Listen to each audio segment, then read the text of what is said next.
Hello, my name's Andy Law. Welcome to my living room where we play Warhammer Fantasy Roleplay every week with LAWhammer. Woo! Yay! Looking forward to this week because we don't have Ed. No, wait a minute, that's not the way it started. For those of you who watched last week, you'll be quite aware that a certain character got into a bit of trouble. Sticky trouble, meaning that a certain character isn't going to be with us this week.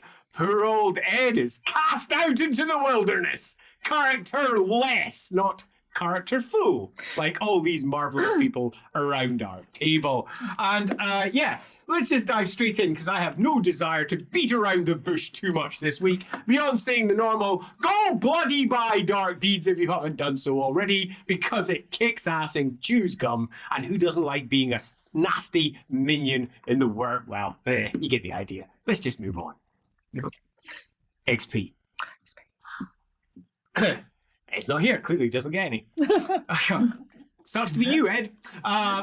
He can pick it up afterwards. So, last week, our glorious heroes were tasked to stop a massacre at the Shining Rock.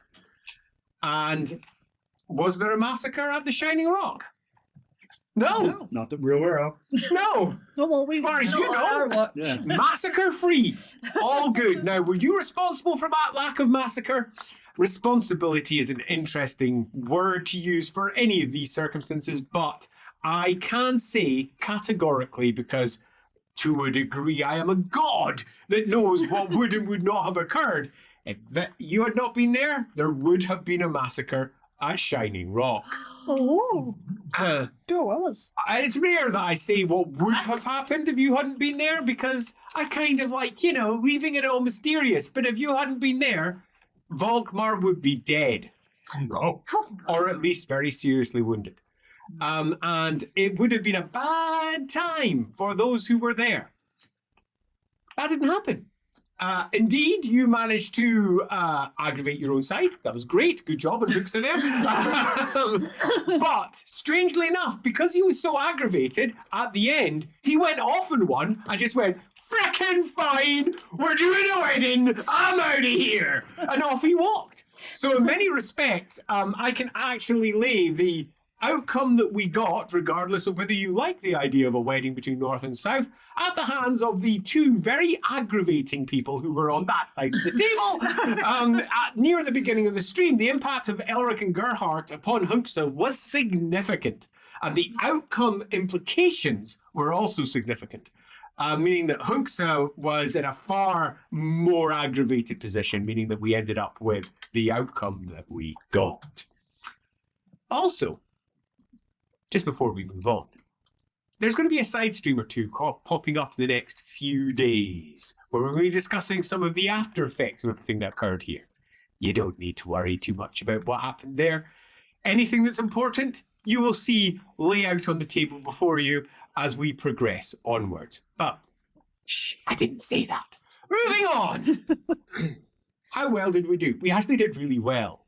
Regardless of how awfully you might or might not have thought it turned out, there was no massacre, and it was in the 90% area of chance. It was really likely to occur. You put yourself in the right places at the right times, in a way that stopped those who were going to be doing said massacre from doing what they wanted to do. Now, whether it was by accident or design, it doesn't matter. It happened.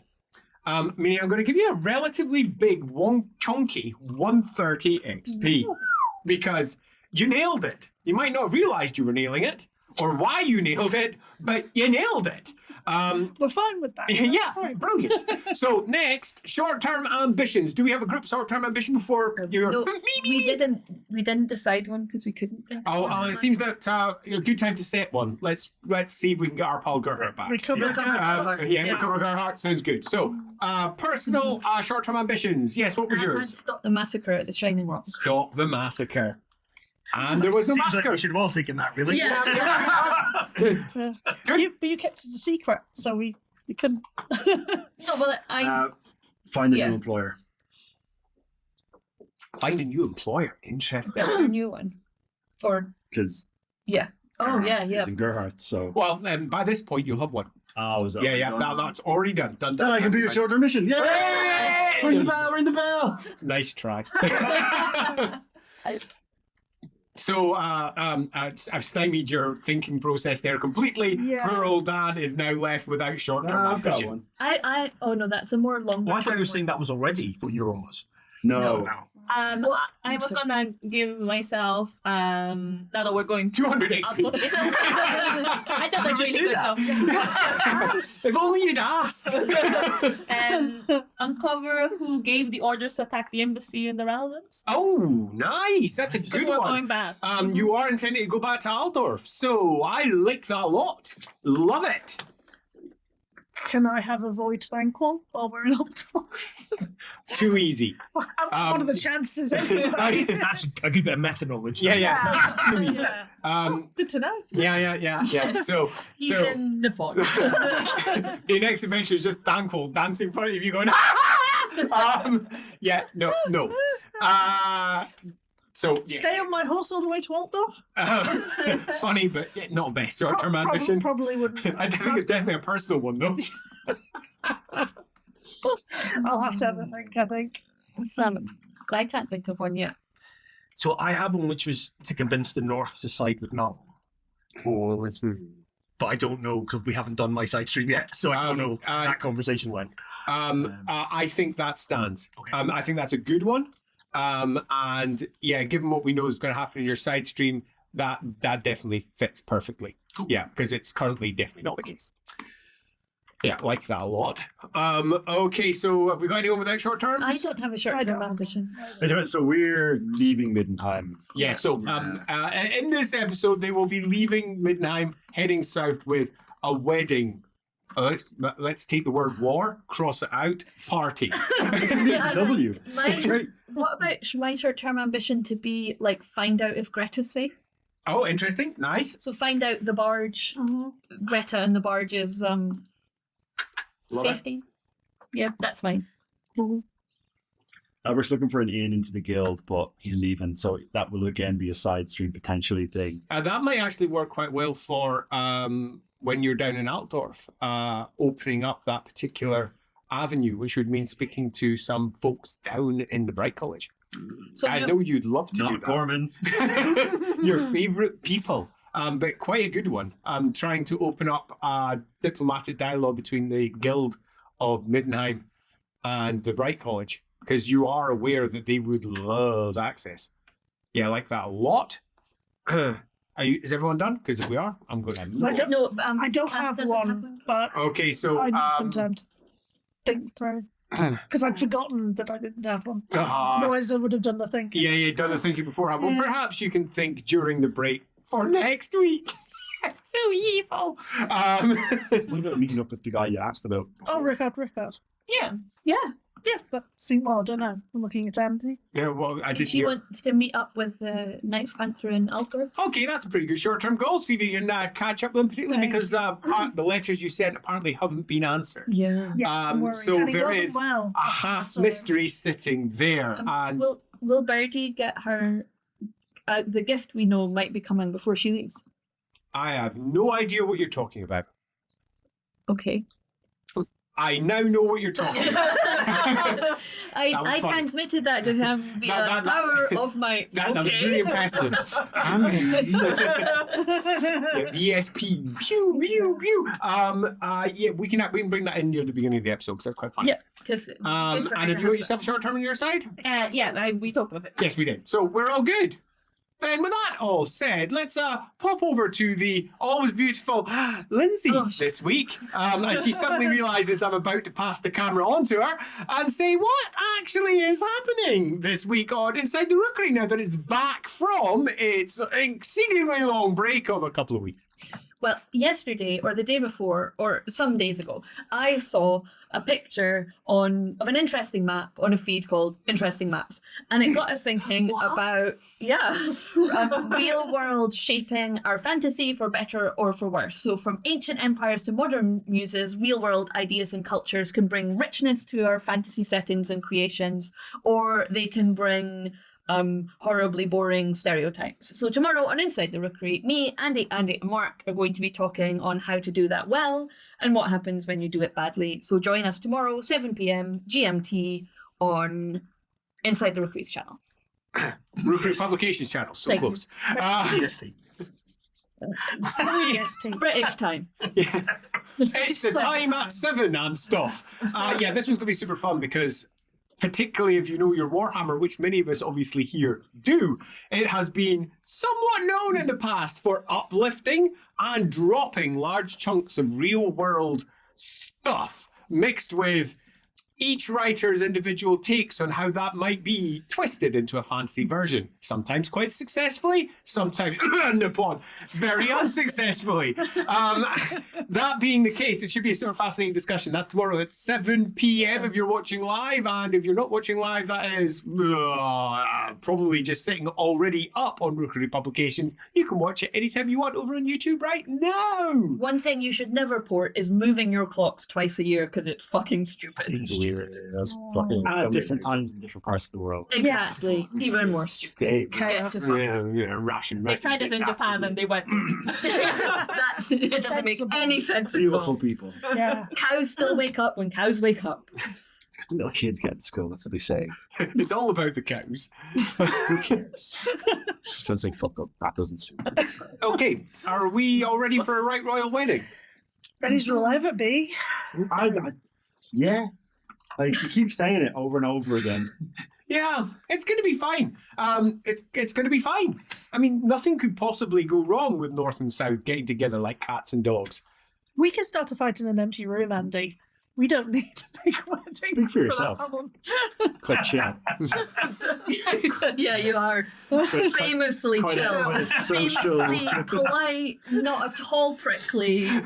Doesn't take exception to people not treating you like the way you should be treated. What you're saying is Elric the not belligerent. That's Yeah. That's what we call them. he's a royal, so Yeah, famously not a dick. Are you getting married? maybe they finally Are tamed him. you getting married? We are the same class. Double royal. Don! Does Does your dad like me more than you? That's so rude. I think he did. Well, then you are free to propose. It's not very modern of you. On that remarkable bombshell of the proposals to come, I think we're ready to head into episode, my goodness, it's number 60. It's number 60. On that, actually, before we do dive in, leaving poor Erin ready to press the button going, oh, god damn it, Andy. It's worth noting, how many episodes do we have left to go? Because we are slowly but surely moving towards, obviously, the end of the campaign. And I have been vacillating on this one significantly from one side and moving over towards another. Because there's lots of different ways that we could handle this next part. This episode is much like the last episode, showing you one of the ways we're going to make sure that we don't get too caught up in all of the bogged down detail, which we could very easily do. This episode will be taking place a few weeks after the last episode, which also is taking place a few weeks after the episode before that. We could go into the detail of each passing day, but if we did, we would have at least 100 episodes yawning before us, of which a large chunk of them would have very little to do with the actual plot of the campaign. It would all be personal tales, which would be super fascinating and cool.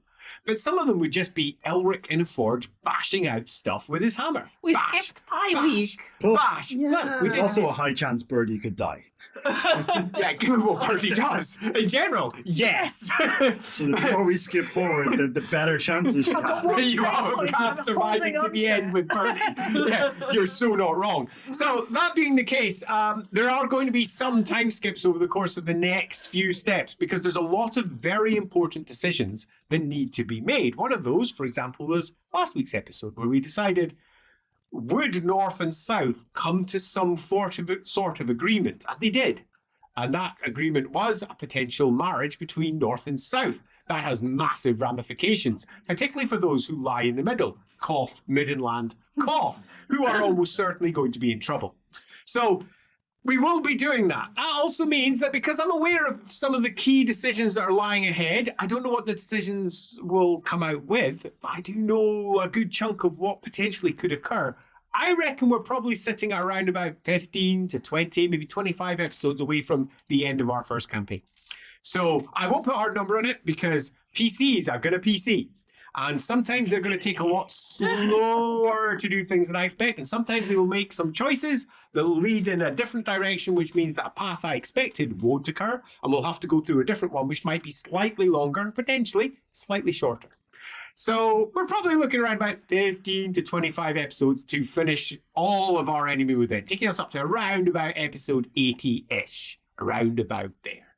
It might finish earlier than that, might be after. There will be, through the course of that, though, a bunch of side streams, some of which will be doing things like Endeavours, where we get an opportunity to use that lovely Endeavour rule that's in Warhammer Fantasy Roleplay 4, based off of the original Warhammer Quest, actually. That's why we built it the way that it is, because I kind of love Warhammer Quest as a game, and it had that as a set of rules, and I kind of went, Roleplay version, which was super fun. So we'll be doing some of those in places. In other places, we'll just be detailing some of the things that happened, like, for example, what happened after Gerhardt was arrested.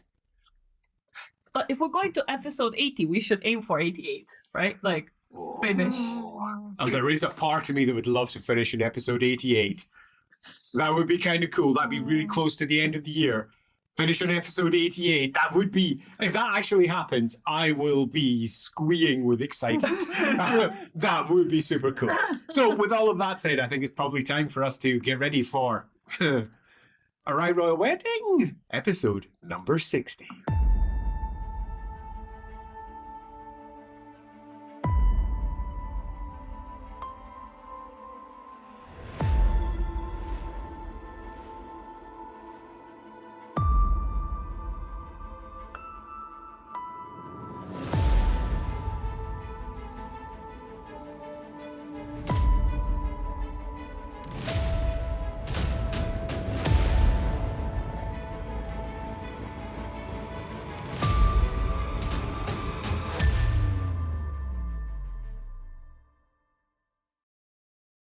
A wedding party. Wedding parties are not normally known for their large regiments of halberdiers. Wedding parties are not normally known for the White Wolves or the Knights Panther or the next regiment of halberdiers. Wedding parties are not known for a troop of barons and dukes bringing their armies with them. They are known for bodyguards, but the term bodyguard is not normally stretched quite as far as it is here. Also, it is very rare that a wedding party, upon crossing the border, has the people on the other side of the border swear fealty to the Grand Duke. But that is what you all witnessed this morning. As you passed across the border from Middenheim, and all of the duchies and baronies that comprise that piece of land, with Nordland to the north ruled by the Grand Duke of Middenheim, into Helstein. And in Helstein, the Duke of Helstein, who is a Middenlander, who currently swears to the Bildhofens in the south, formally swore fealty to the Grand Duke of Middenheim. That's pretty big. In the Platz, in the centre of Helstein itself. There was a party. That feels more appropriate for a wedding party. An actual party. The next morning, the Duke of Gruden arrived. And he swore also. To some ceremony, as the sun rose behind them, to the Grand Duke of Middenheim. His speech was notable for what he added. About bloody time too. I've always been Duke up north, he says. As far as I'm concerned, Middenheim is where we've always turned our coffers. And this is how it'll be from now on. None of those southern dukes. Boris Todbringer could not look happier. He is caparisoned for war, tip to toe in the armour of Middenheim. Visor up, beard gathered and half pouring out from the sides. This is not your typical wedding party, but as far as he's concerned, in his mind at least, the best wedding party a father could ever ask for. He has a plan, and a plan that involves a single decision from his perspective, a fork in the road that lies ahead of him. And it's an obvious fork. Because eventually you reach a point where you either keep on going south via Delberts towards Altdorf, or you hang a right and you head off towards the Karaberg Road, towards the capital of Middenland. His plan had previously been option B, which was, I'm going to roll out a bunch of the Northern Lords will swear to me without even putting up a fight. It has already occurred in this particular wedding party. Some of them will do it with a certain amount of persuasion. Others might not survive. Boris Torbringer has been wanting a war for some time. He's been in a mood. When you first arrived in Middenheim, he was in a mood. And he's been in a mood ever since his last wife died. We are more aware of the circumstances there than pretty much anyone else. And he's been looking for something to cleanse himself of that past. He couldn't go reconquer Nordland. He already rules it, even though Nordland was the source of most of his issues. Give it time. Give it time. It'll be rising up any minute now. Give it time. Yeah. But heading south gives him an opportunity that he had wanted for some time. The issues with Reichland to the south were basically one giant cover for his desire to take parts of Middenland. And now he's got a wedding party.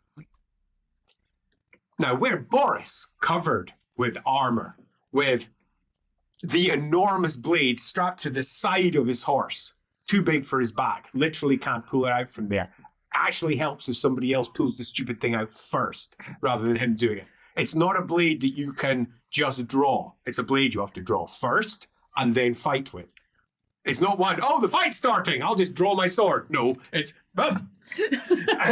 so you have that weapon out first before you start attacking. He's got himself a far shorter sword that he is more often using, for the arm-raised rally.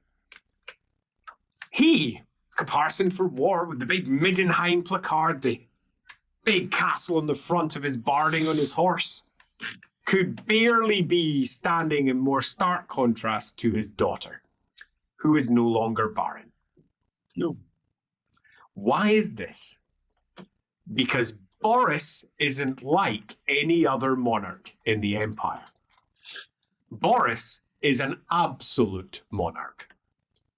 Nobody can tell him to do anything in his lands that he doesn't want to do. Yes, there is an emperor. And yes, that emperor can call upon Middenland under certain circumstances. Also Middenheim. Thank you. I was catching it myself there. Can call upon Middenheim under certain circumstances. But beyond that, whatever Boris says is law is law. He's a complete king, as modern English would often understand it. But he is not. He's a Grand Duke. He's even more powerful as far as he's concerned. Many of the kings that happened in the Empire were weak in comparison to what Boris has. But the big thing is, he has to make it law. Yes, he can make anything law, but he has to actually do it. And he has. He absolutely has. And he has changed Middenland law completely. Middenheim law. Thank you. And now take over Middenheim. Make it much easier. Yeah. It's just the admin. It's a Freudian donkey fuck. I keep on slipping because he himself is slipping in his head. As far as he's concerned, Middenland is going to be his. He's on the march. And, well, he can change the law and has. Now, his Baroness has got full rights to the name Todbringer. And anyone that marries his daughter will enter House Todbringer, not the other way around.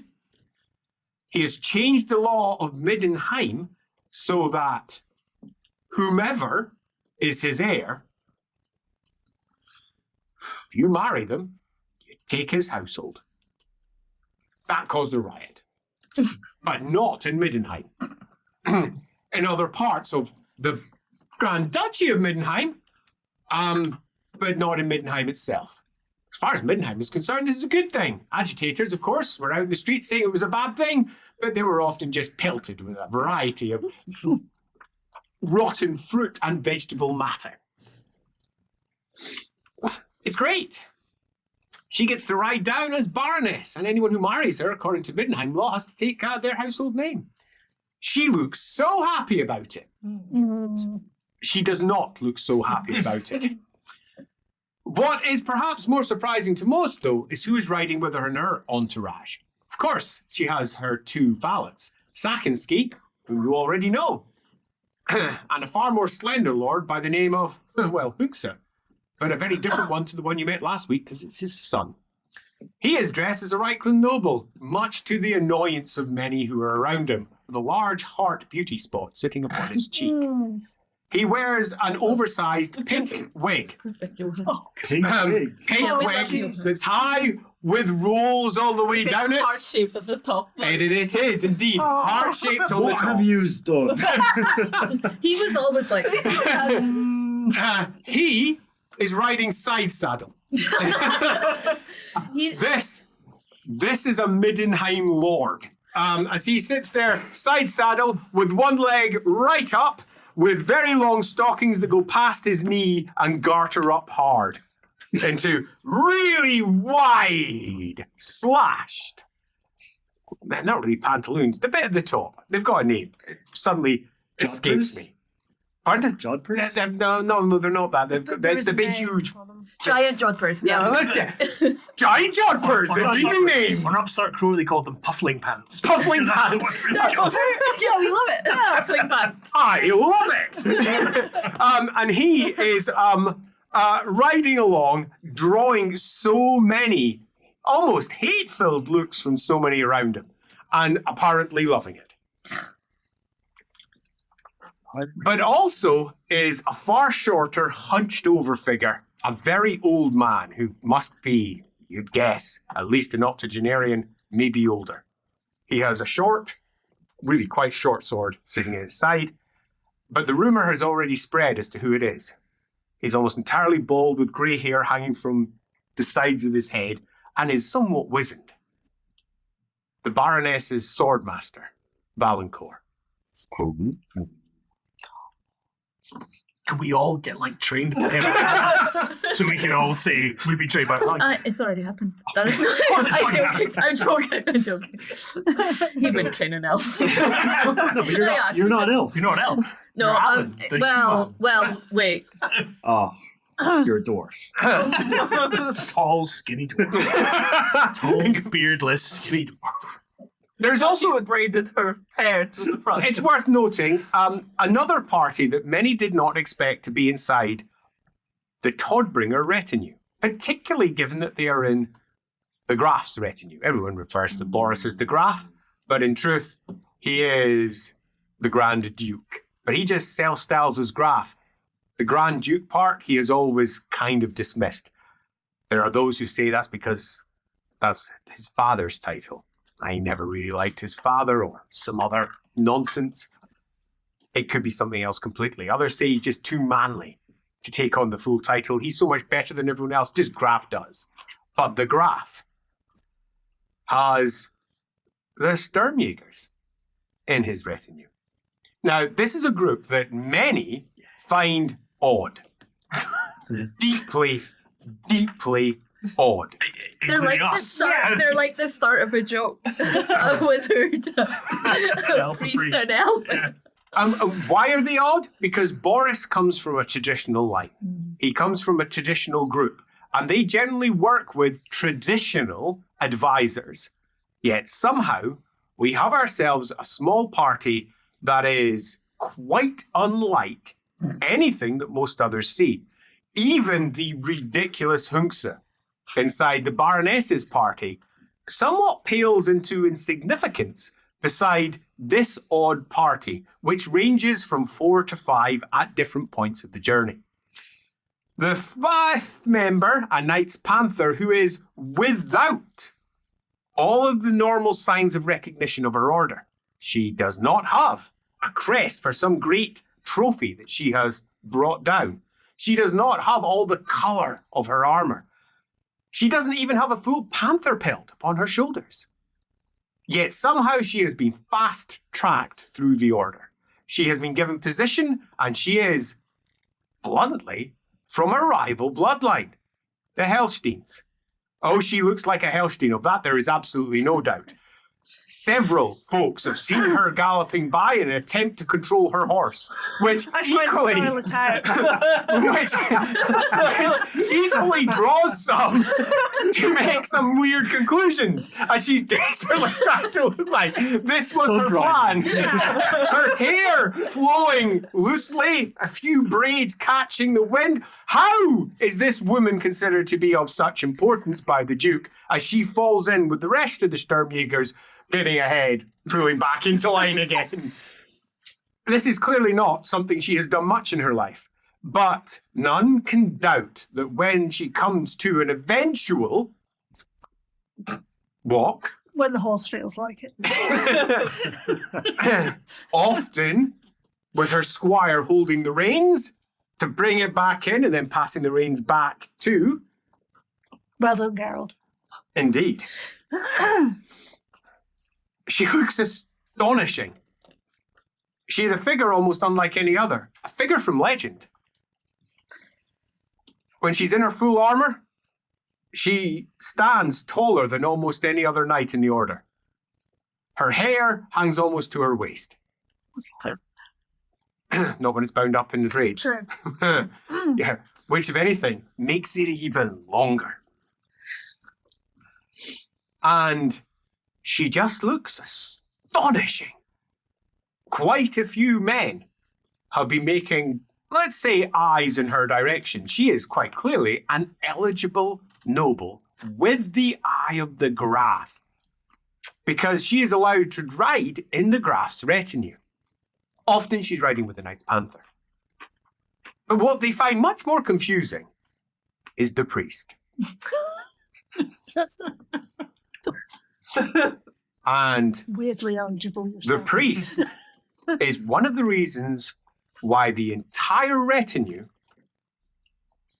thinks they might not actually be in the right or the wrong, depending on who you talk to, place. Because the priest, well, he's also tall. He's also wearing armor, with heavy cloaks pulled over the top of that and furs to keep him warm from the cold. And a silver claw. Woo. He's been decorated Glint. because he saved Boris's life. He's gone on private missions. This is known. There are some whispers that he's been down in Nuln and returned. No one knows what that's about. Who is this emissary? Why is there a Sigmarite in the retinue of Boris Torbringer? But that's not what concerns them most. It's his deft feet. It's the way he moves as if he isn't blind. It's the way he reaches out for food without even needing guidance. He doesn't have an initiate at his side anymore. And long gone is the pretense that he can't see. Now, they don't know. That's because that was a different Leopold who was keeping up the pretense he was blind. This one kind of gave up that quite some time ago. His mission was far more important than having to pretend he had to stumble through a door. And along with that has come a lot of talk in the camp. Talk that even he has heard, because his ears are really freaking sharp. And they think, many of them, they're on Sigmar's business. And that the South is kind of wrong. And what's the proof? There's a prophet of Sigmar in the ranks of Boris Tobrin. And he saved Boris's life because that was Sigmar's will. Many of the Elricans don't like this. So it does cause quite a lot of friction amongst some. He is a figure around which contention orbits. Definitely not a demon. 100%. 100% not a shadowy demon at all. Or ever was. No. Exactly. Yeah. Rumors of its demonness really exaggerated. The all go around is from other people, not. And his companions are equally interesting. We have Elric. Elric is relatively well known amongst most of the army now, because he's a bright wizard, and there aren't that many brights in the north. The further north you go, the colder it gets, the less actually there tends to be around. Most of the bright wizards are on the front line. They're not standing in retinues for various nobles, although most of the elector counts have at least 2, maybe 3 or 4 wizards that are very close to them in one fashion or another. Brights tend to be on the lower end of chance of being there, because they're much more likely to be with the various colonels of the state armies, or with a general, or with one of the marshals. They'll be advising them, not the elector count. Boris, however, is known for his great love of war. Perhaps that is the excuse. But he's young, like all the rest of these Sturmjaegers. Really young. Really young. And he also is built. Inch. He, it's a henchman. He, And in the coldest of days, he still won't wear a cloak. totally. Just so we can admire his guns. Thanks, Elric. You do a Public service to us service. all. With a hammer sitting upon his hip, and a sword, and a staff, on his horse. I've got a horse. Yeah, you're Yeah. on his horse. We want loads to go. Eat it. Stew for days. The figure that he casts, which is actually to many quite terrifying, to others quite reassuring, depending upon their own individual backgrounds, stands quite separate to how he himself feels, which is deeply saddle sore after only a few dares. He's got a gentle buttock. Quite. He's firm enough in ways he never wanted to. Oh, man. No, I'm not even going to continue on with that line of thought. So he's not enjoying the journey as much as some others, particularly because of the snow, the lack of actually. But what it has brought is a singularity almost of mood and purpose around you. And that has in turn benefited Elric because his senses have gone wild lately. Ever since he went to Brass Keep, and everything went wrong for his senses. Or you could say right if you want to see more. Different. And sometimes he just can't control it. And in those moments, it's meditation time. It's trying to focus the mind. Much of the time at the forge has been a form of meditation for him, wrapping himself round with actually, because that almost drowns everything else out as he just beats out his frustration, use that as you will, on Bath. That's why he's looking so hench. Only one He arm. did this. That's idiotic. You do both. You don't want imbalances. He's chafed, though. It's the horse riding. More ways than one. Front and back. Oh no. But that is interesting. We've got a wizard and a Sigmarite sitting side by side, and an ill-trained noble who It's not Gerhardt. who somehow manages to look glorious and incompetent all at the same time. And then we balance that off with the last two, because let's pair them up, because they're rarely seen apart, at least at this point. In fact, I'm going to make it a last three, because I think that would be more appropriate. First, we have what is now widely known as Princess Umi.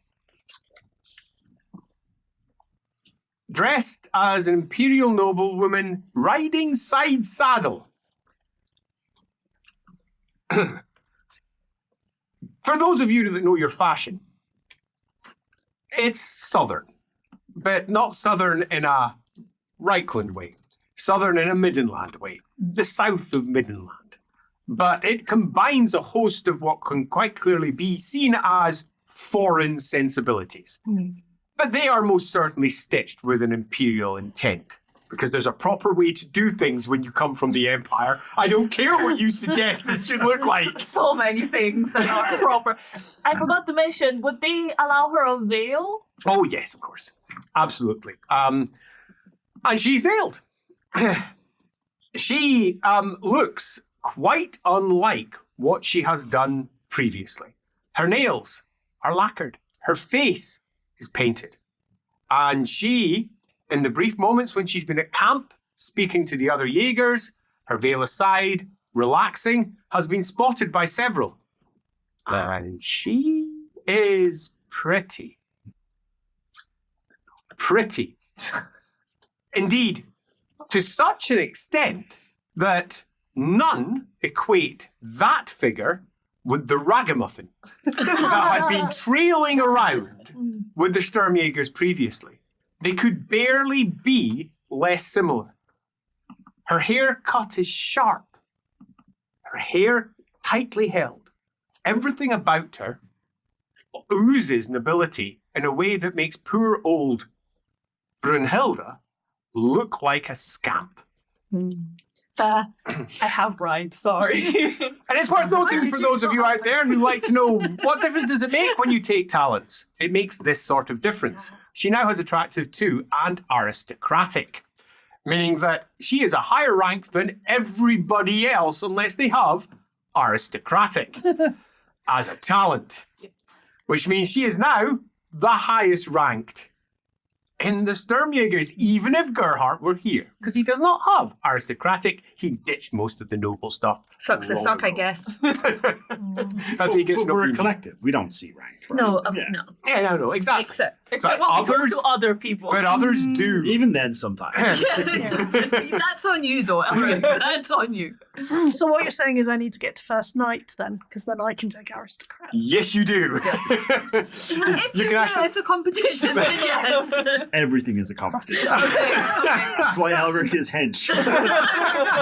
Okay. I just want to look polished. What's your strength now? once. 70. 70? Yeah. Just Birdie said she was 3 points away, so I was like, nope. I never intended to put it up, but you bit. I mean, what's your strength as well? 62. 62. You're also really strong. So, yeah. Strong. But in attendance to this very royal figure, at almost all times, riding often no more than a horse length away at any moment, is an elf. And she is also very clearly an elf of the Laurelorn. Dressed in green, long bow upon her back, elven blade at her side, elven bracers upon her arms, green wraps of leaves around her arms and down through her middle. Her corset is almost twig-like in its appearance and shape, although very carefully fashioned. It's also not a corset, it's just how the imperial folk like to view these things. So this being human's going well then. I've ditched it. Her long, The bow. her long blonde hair hangs down, caught up tight, and wafts even when there's the slightest of winds. She could not appear more northern elf if she tried. Runes, metallic runes hanging from various parts of her garments, each of which call out one of the elven deities. For those of you who know your Eltharine, it's quite clear that she is on a passage of war.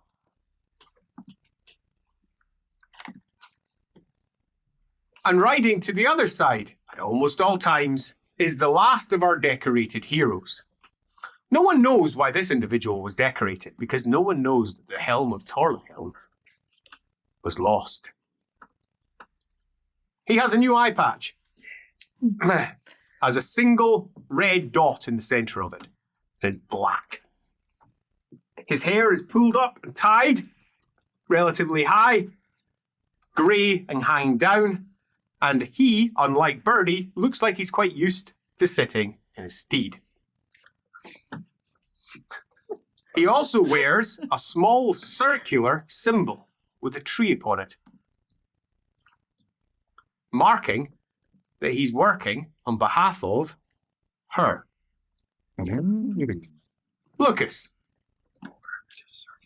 He got arrested. It's gonna be mad. He got arrested. I'm not saying it's not the right thing to do. I'm just saying it's gonna be mad. And a claw upon his chest. He's got a claw. Decorated in private for reasons that were not given to the court. Because he retrieved the helm. Nepotism, probably. Does Nepo baby. Boris know? What? That he's a nepo baby? Yeah. We don't know. Mm. We might know. Oh my God. We do. What have you done? Lucas. And he's been re-kitted, dressed as, again, a noble. And he very much looks like he's fitting in with this party. And it is the most unexpected of parties.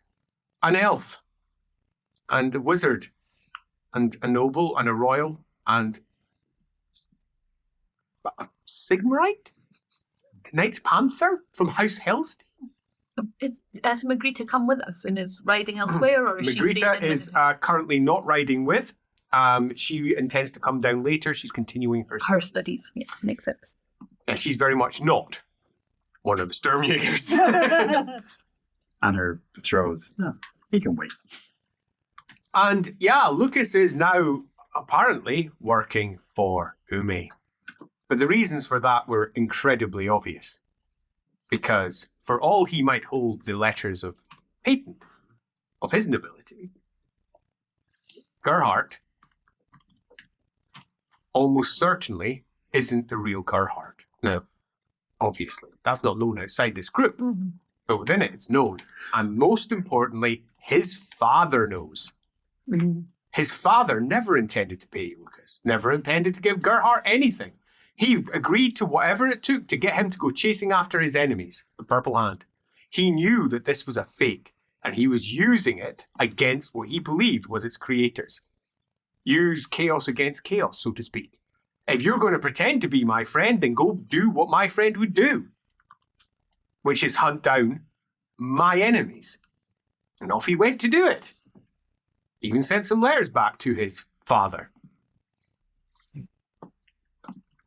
Lucas quite quickly realized the truth of it when he realized the truth of it. Once he knew what was going on, he realized that his family, all of the money that had been sent would probably be reclaimed at some point through the courts, which would leave his family screwed. Yeah. Absolutely screwed. So he took a different offer. And here he is, in exactly the same place, just advising someone else. You might actually listen, though. Well, yeah. Highly unlikely. Why do you think Gerhardt is recognised? Lucas stabbed him in. Is that what you're saying? And How much you paying? the Sturmjaegers have got What he a goal deserves. to reclaim their lost member, who is, as far as Boris is concerned, a part of your party. Now, as far as he's concerned, it's the real Gerhardt. But you already have it on good authority that Boris intends to try and have him as part of the negotiations when you're down there. And that is the wedding party. You are a completely unknown quantity amongst it. And watching you gather every night at your own camp, watching occasionally the princess, the baroness, saunter over to speak to the elf, to go off and have conversations, and then for the elf to come back a few hours later. The number of rumours that are flying around are significant. But already there is a few key ones. Number one, Sigmar has too much influence on this camp. Number two, the elves are pulling the strings. Because people love their conspiracy theories. Although, let's be honest, neither of those are particularly conspiratorial. They're kind of on the spot. They're not entirely wrong. The camp is unsettled, but what it really likes is that as it rolls down through Middenland, each of the dukes and barons and various fiefdoms in turn come to swear fealty to Boris, and not one that he passes denies him. We will pick up in Delberts. Delberts is a town that has been recently attacked by greenskins. It lost over half of its city. Fortunately for the local duke, not his problem, because he has divested all control of authority over to a town council, who deal with everything, handle all the taxes and give him a portion. In fact, they do literally everything, and all he gets to do is swan around and live in his manor. He has an absolutely fine time. The local judiciary, which is separate from him, deals with all matters of law. He just gets to do whatever he wants. Delberts. Some of you have been up to his lands previously in the past. Some of you met the Duke of Delberts. That feels like a very long time ago. It really does. You see the one we met outside of Delberts? Delberts. In Delbrand, yeah, he was in Delbrand originally. Nice. Yeah. Yep, he saved Dalaminawith from the honourless dogs. Ulricans. Honorless wolves. Dogs. No dogs. Well, Stephen. Curs. Our wedding party is restocking in Delberts. They had already organised for all manner of goods to be transported up the River Delb to add to their supply train. The journey down to Altdorf is going to be 20 days. 20 days of relatively slow march and walk. And hopefully it's going to get easier as you go, because it's autumn. It's not freaking winter. It's only winter in the north, apparently. And by the time we reach Delberts, it's nothing more than hard-packed ground. The snow is gone. It's in your past rather than a current concern. It's still cold. Freezing, in fact. But it's not snowing.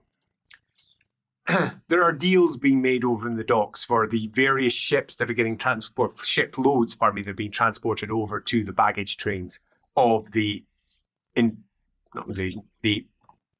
wedding party, not an invasion force. In total, without anyone with supernumerate, you have no idea how many troops there are, but you would guess around about 10,000. It is about 10,000.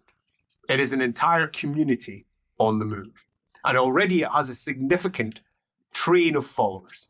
Those who are interested in entertaining in a variety of different ways the troops et al. That are there, who are just looking to make a quick buck, who are looking to in any way gain advantage from, possibly beg their way through from, flagellate themselves, claim it's a holy mission from. They've all got their own reasons. And by the time we reach Delberts, this large wedding party has increased in size to almost 14,000. The camp followers are an extensive part of that. And Boris has been grumbling about that to his various dukes for some time. Any duke who swears fealty to him has to come. Which is why the number that he has now is almost at 10,000. That's not how many he left Midnight with. And they have to bring an appropriate retinue to ensure the safety of the royal line of Todbringer when they arrive at Altdorf. Their goal is to have enough to besiege the city, should it be required. But as anyone who knows Altdorf knows, besieging Altdorf is nigh on impossible. The White Wolves are surrounded by farmlands, then marsh. And that marsh you have to cross. And there are only a few causeways. And they are very easy to close off. Very easy. Almost certainly they won't be allowed to cross the causeways with their armies. Meaning that if they want to besiege, they'll be besieging from the outside of that. It's going to be freaking tough. Delberts himself has come out to swan around and generally welcome. There is the small will he swear, because we're now deep into Middenland territory. We're almost a third of the way, well, almost half the way down towards Middenheim itself. and it's almost as close to Karaberg as it is to Middenheim. He answers that question with a simple, "Oh, yes, close." And that's it. Yeah, will we do it at sunset? I think that'd be marvelous. I think that would be marvelous.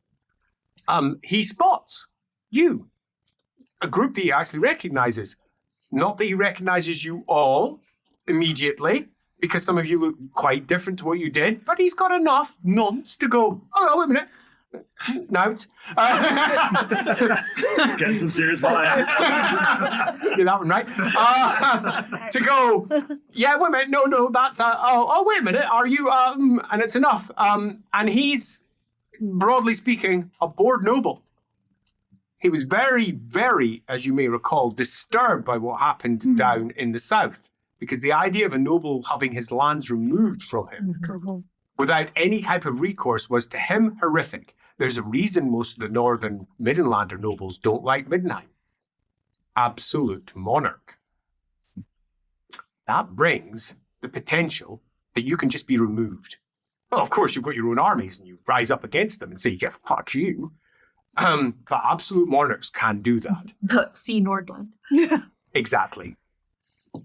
But apparently a whole bunch of them come down. He's been shaking hands with a bunch of his peers from the north. "Oh, look, it's the Duke of Gruden. Hey, it's Gruden. I haven't seen you for a while." And Alamanwith had shared before that when she spoke to Delberts, he had received Heinrich as a delegation from Middenheim Yes, already. he had. So he was primed. Yeah, he was 100% ready.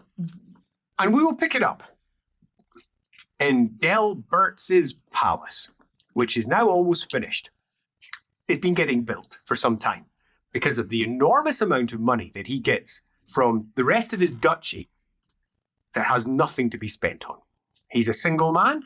He's not married. He has no children. He's in his late 40s. And he's just living the life. The Greenskins never reached here. He's got it easy. Tall, relatively empty halls filled with heraldry and pictures of various previous dukes. He has a staff of around about 100 who work here. In some respects, as he puts it as he sits down for dinner, the only reason I employ quite so many of them is just to keep the mood good in the city, because they're all related to someone in there. He says, "It's always nice should things turn a little foul for a lot of them to say, well, the good Duke pays 3 times what anyone else does." I want to think of the lower orders. "What's going on then?" he says, "with all of this?" He says, "You didn't seem to be the sort to get yourself stuck in with the actual politics of it all. Princess? Tell me." I guess it's my turn to speak. Yes. A lot has happened since out of character. I don't think I met him, right? Because it was Nope. after I. A lot has happened since my party met you the first time, my lord. We fought a bunch of cultists. You very much landed in with royalty, it seems. An absolute delight to have you here. This is an Thank you for absolute having us. delight. There's a few things you can say about Delberts. Number one, he's kind of pudgy. Number two, he has a unique hairstyle. Always that guy. I thought he was younger. I thought he was in his I must have. No. Alamanwith. Elves, yeah, Always no. gets it wrong. Yeah, totally. He's kind of It's because pudgy. He's one chubby. with- It's because he's chubby. She can't see the line. He's the one with the hair, but he's not the one with the beard. No, he hasn't got the beard, no. He's just got the hair. He's just got the hair. He's It clean was a white shaven. wolf with the beard. Yeah, yeah. Or not. That's right. And he's dressed in a slightly dishevelled, his clothes don't quite fit way, which seems to make no sense given he's really rich. As he rolls his goblet in his hand and says, "Royalty here," he says, "Never imagined we'd have such a thing. I'm really quite happy."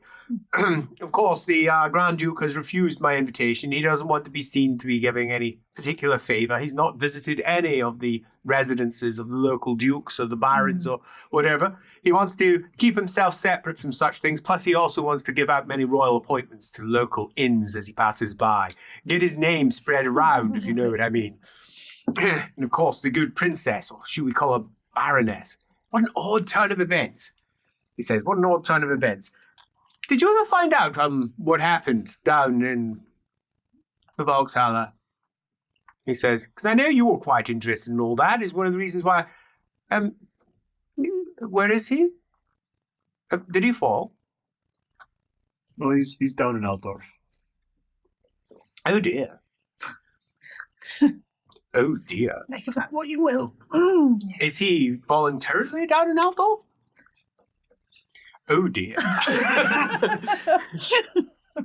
Right. So, involuntarily in Altdorf, when I was there, the prime estates were in disorder.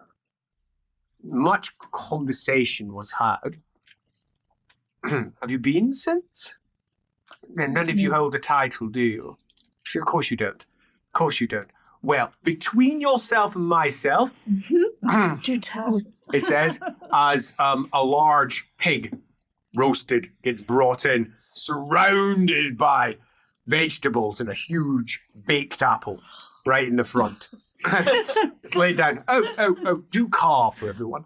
Oh dear. He's not the tallest man. He peers over the pig. Luckily, we're all about this. So. Yes, we're all super tall. Could you possibly, he says, take the pig down to the end of the table and then just bring them up this end afterwards. Oh, yes, my lord. Yeah, good.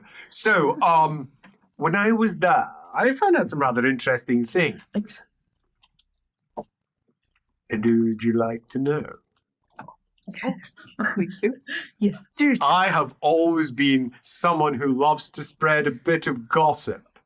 It says, and this is gossip. I mean, real gossip. And between you and me, and possibly His Royal Highness, the Grand Duke, should such word ever reach him, the Vauxhall is in a mess. It's in a mess. They are stalling on everything now. They're refusing to ratify anything. The Reichland Diet refuses to ratify anything from the Emperor. The Prince of Reichland. But further to that, the Prime Estates themselves refuse to ratify any imperial edict. Now, he doesn't necessarily require it, but he does. He can still issue the edict, just no one needs to pay any attention to it. And he's issued about 14. And they're mostly minor things, all of which would be, I would argue, for the benefit of the Empire. But they have been refused because of what had happened down in Ubersreich. You're from down there, aren't you, if I recall, Father? Originally, some time ago. He says, yes, before we eat, would you like to give a word to Sigmar or something? I know that's not typical. He says, normally left for others, but I do like, he says, to have some holy words before we partake of the... Not that I stopped him drinking. Hit him with a full-on mission. Come on. I see him with a hammer. All right. Put everyone off their dinner. Just crack right on. Smush them up. I don't want to vision. Can I maybe do like a lore theology, pull out a tale that's about Sigmar Go. and eating? Yeah. Yeah. 5 successes. Sigmar eat food. Sigmar enjoy it. Sigmar was a great... maybe it's something to do with, since we're about to eat a pig, maybe something to do with Black yeah. Tusk. Yeah. Well, not Black Tusk, slightly different. But he was a great lover of hunting. And he would often go on a hunt with his close cadre of friends. And he would often invite visiting clan chiefs from the other tribes or the other clans of the Umberigans on hunts. He was known in particular for riding north past the marshes of Reichdorf, deep into the forest that lay there to hunt. And you spin a relatively brief story of how Sigmar would hunt to the north, which could be close to Delberts, if he had galloped for a good few days. It could He might have done. He might have done. It's not specified. And as he went to the north, and he ended up encountering, of all things, a dragon. Quite. And this long-necked serpentine creature said that all of these lands were its, and that there would be no hunting in its lands. And Sigmar, unlike the many others of the locals here, for he was hunting the lands of the Burgundians, who hated the dragons, instead sparked a discourse and got given permission to hunt. That feels like a very on-brand story from Leopold. Yeah, that's good it might be. And with said permission, got himself a grand pig, which he pulled out for all involved. And they sat down and they very much filled themselves and then took the rest of their hunt to the local Burgundians and gave it as a gift from the dragon and headed south. Because apparently Sigmar liked to rub people's faces into things. Or make points, whatever it might be. That is what happened. Delberts, as presumably a descendant of possibly that tribe, possibly the Teutogans to the north, possibly even the Umberigans. You don't know his background. But you can say for certain it most likely to be Dragwalder and Root. It's almost saying, it's good that you all bind together, right? As he goes, well, there we go. That was the tale. It says, we have a similar tale, actually. It says, one of the old clan chiefs, his name. I can't remember it. My father taught me this one when I was young. He drew it himself. He illuminated a small book, hand wrote the whole thing. My mother had died 5 years earlier, and he had taken on much of my learning. And it involved, how could I possibly forget it? He read it to me 1,000 times.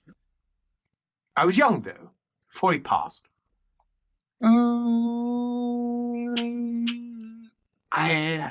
Draken. It's so hard to remember because of the Baron of Drak and Endrak and Andrak. Would this relate to Andrak. Ancient Empire? Yes, it might. Go for it. Do yourself an Ancient Empire roll.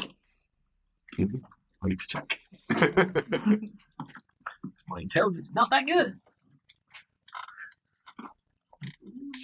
Yeah. It is good enough. I mean, only one success because it's an art skill, but...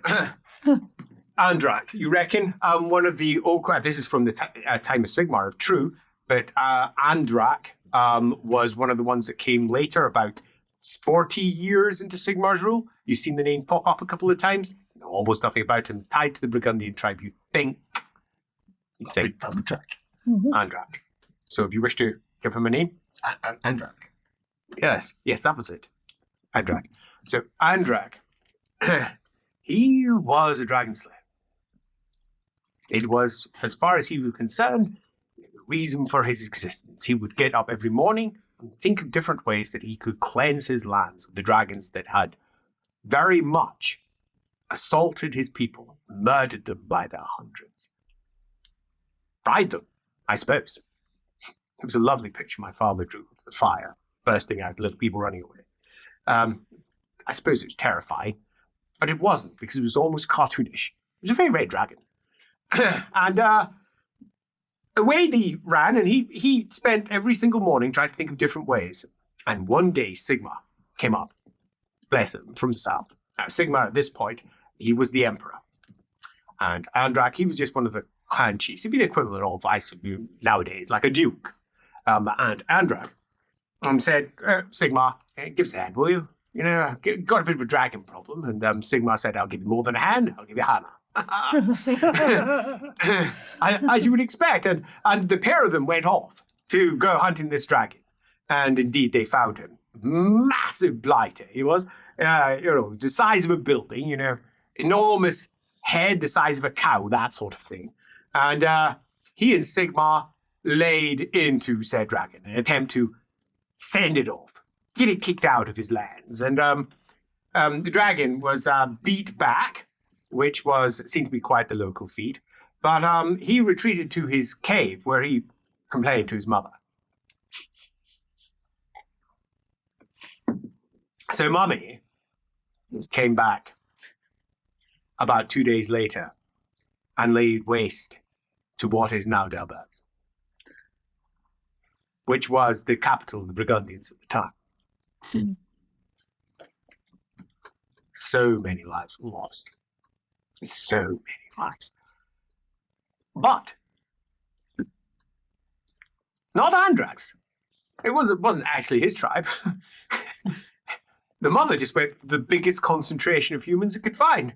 Sigma, by this time, had left.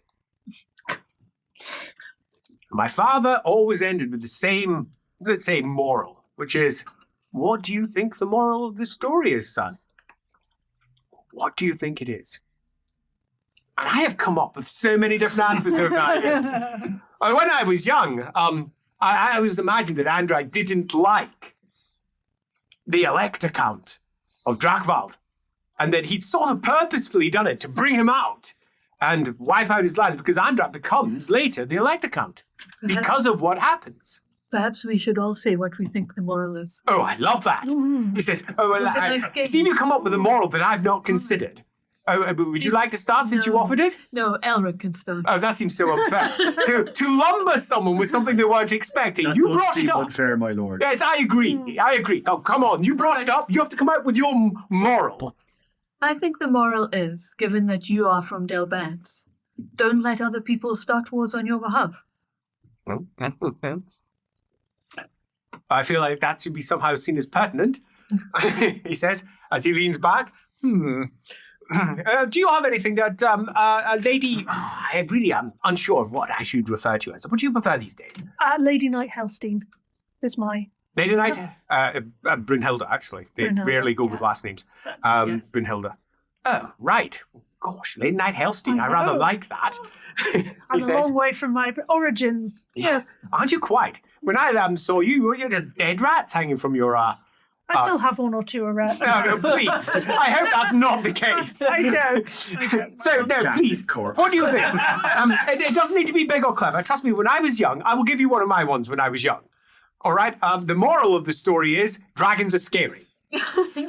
I've got another one. No, you can't These give... are me. No! Cheat. You're trying... What have you stole someone else's with your eagerness? The moral of the story is don't be so greedy. Cheat? Stop. It's you. Never underestimate the female of the species. Yes, I love that. That is beautiful. That's why I'm not married. He says. I'm sorry to say, the only thing that one can be safe of these days. How about yourself, good father? I'm sorry to say that everyone's going to expect something deep and meaningful from yourself, because you are, after all, a representative of the gods, or to the gods, shall we say. What would you like to offer? Well, I think the two stories are obviously connected, aren't they? And it's very clear that had Sigmar and Andrek gone and spoken with the dragon, they would have been able to negotiate a better peace than if they simply mindlessly attacked without thinking. Oh, yes. So diplomacy is what we should be doing, not immediately turning to war, because you... Yes, I quite like that. Your Royal Highness, what do you think? Out of character, I got distracted. I got distracted. Dragons are scary. Dragons are scary! Just say you don't speak Reichsfield. Mandy.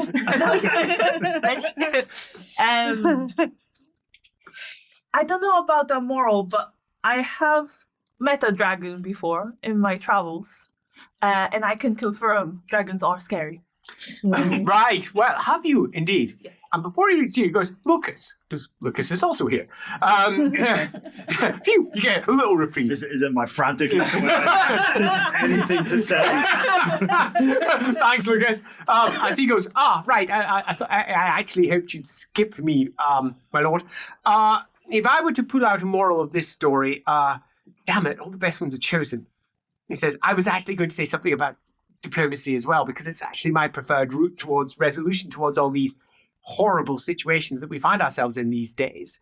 Then I would say perhaps that one should always be careful that there will be repercussions for your actions. And that you should try your very best to consider what they may be. Because if they had been more careful, they could easily have stopped the repercussions by potentially talking, or even, dare I say it, actually finishing the job they endeavored to start, which was kill the dragon. They failed to do it, and in their failure, it cost them thousands of lives. Oh, really? Yes. Very thoughtful. Very thoughtful. Our resident wizard.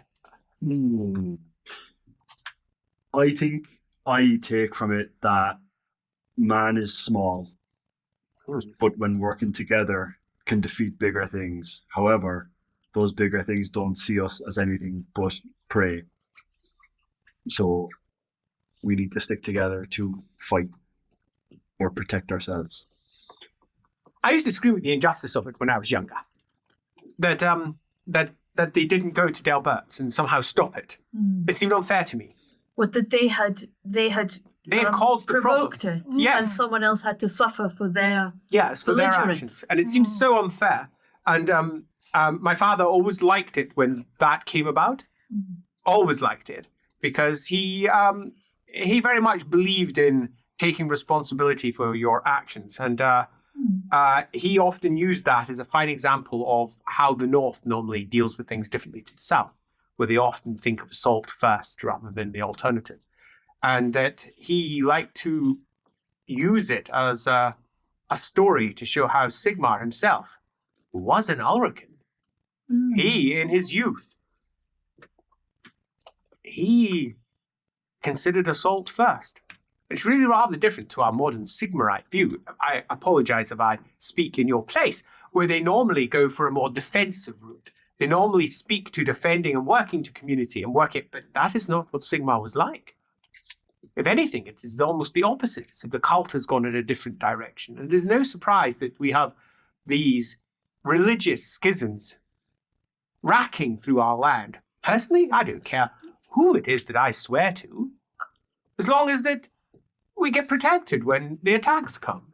I would posit a different conclusion to the one you just made. Oh, you do, said please. that Sigmar, the cult, went in a different route, and that's why there are schisms. But would it not be fair to say that Sigmar, as an Ulrican, the lesson that the Ulricans always say is do not do what Ulric did, for Ulric was always learning. Maybe the lesson is the cult is what Sigmar learned to be. And in doing so, Ulric and Sigmar can coexist. There's a sermon. Yeah. Ah, see goes. Very Huh. good. Genuinely going that. It is always wise to listen to the words of the elder races.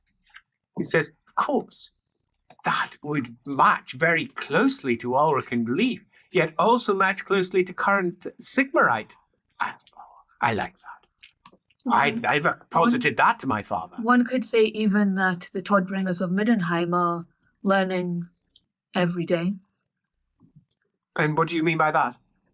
Well, has the Graf not gathered more land in the last few weeks than he ever did in Nordland through diplomacy and unification through marriage? It must be said that the diplomatic embassy that sits in my lands right now is incredibly diplomatic. Rarely have I ever felt the heavy weight of diplomacy so hard. But how many of your people have been lost to it? That is a fair point. But then, what is to happen when the similar force from Karabakh arrives? Well, yes. At the moment, we're in a state of words. The dragon. Yes, the dragon to come. Funny you should say that, given that Karabakh is the city of the dragon. Well, is it funny? Or, Don't say it. or did I know? Has one ever been to Karabakh? I have. I think she'd passed through it on the way to Marienburg. Yes, there is a Nipponese embassy there. Ah, is there? I can't say that I've ever been. Last time I was in Karabakh, I always find it a unique city with its great dragon back, where you make your way up the core peak of the city itself and the great dragon carving that's around that palace of glass at the top. I find the place fascinating, terrifying. I don't know if you've ever been to the palace, but they've got an entire wing just for the men and another wing for the women, which I found deeply disconcerting, as did my companions, all of whom were elves, several of whom decided that they did not think either wing was appropriate for them, and it caused quite the diplomatic fuss, might I say. Why were you with elves? Oh, well, you know, some friends. Churros.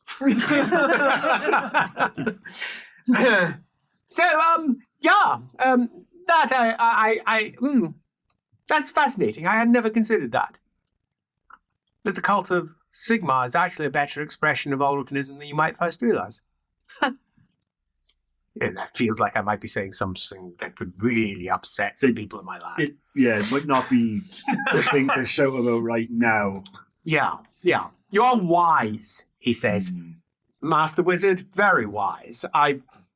Just wizard. That's all. I always find that as a title somewhat odd, just to say wizard. It feels rude. Master wizard is its own.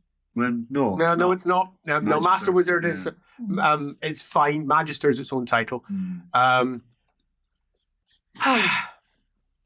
Any other news from the Volkswagen? Other than it is in disarray? Or was there any of the families banding together? You said the Prime Estates, but is there any allegiances forming? He says, "No, but I've said it. You didn't hear it from me. Of course. But when I left, which was, 3 months ago now? So this news is quite old. There was bubbling issues across the empire from the various prime estates. The Ostland estates were up in arms, largely because they have been accusing the Reichland estates for not protecting their royal line. Apparently, their heir, a chap by the name of Gerhardt, was on his own personal quest, deep into the Grey Mountains, for the gods alone know what. One person said it was the Hammer of Sigmar, which makes a great deal of sense. Another said it was for a lost rune thing, which makes as little sense, given that both of those things are really quite accounted for. Regardless, he went missing in the Grey Mountains, and it's not gone down at all well. This is we heard about them going south. Yes, we did. Yeah. We Understand saw me. a sheep And if that's in Delberts, I think. yeah. Yes. We were trying to join up with them, but we missed them on the road. Well, perhaps they would have fared a little better. I think they probably would. Yes. Well, they've gone missing, and the Southern Lords are blaming the Northern Lords because apparently he requested aid when he was in the capital, and he was refused. Oh dear. And there is quite a lot of agitation happening inside the city just now because of this. When I left, I had got a visit from what's his name? Von Ostland. How could one forget that? Little toadish man. Mm-hmm. Oh, he was agitating on behalf of the Emperor, saying that we needed to counsel for, calm. And the day after that, I received a completely different embassy from, it's from Hanhals himself. It's Leutkamp. He sent over one of his men.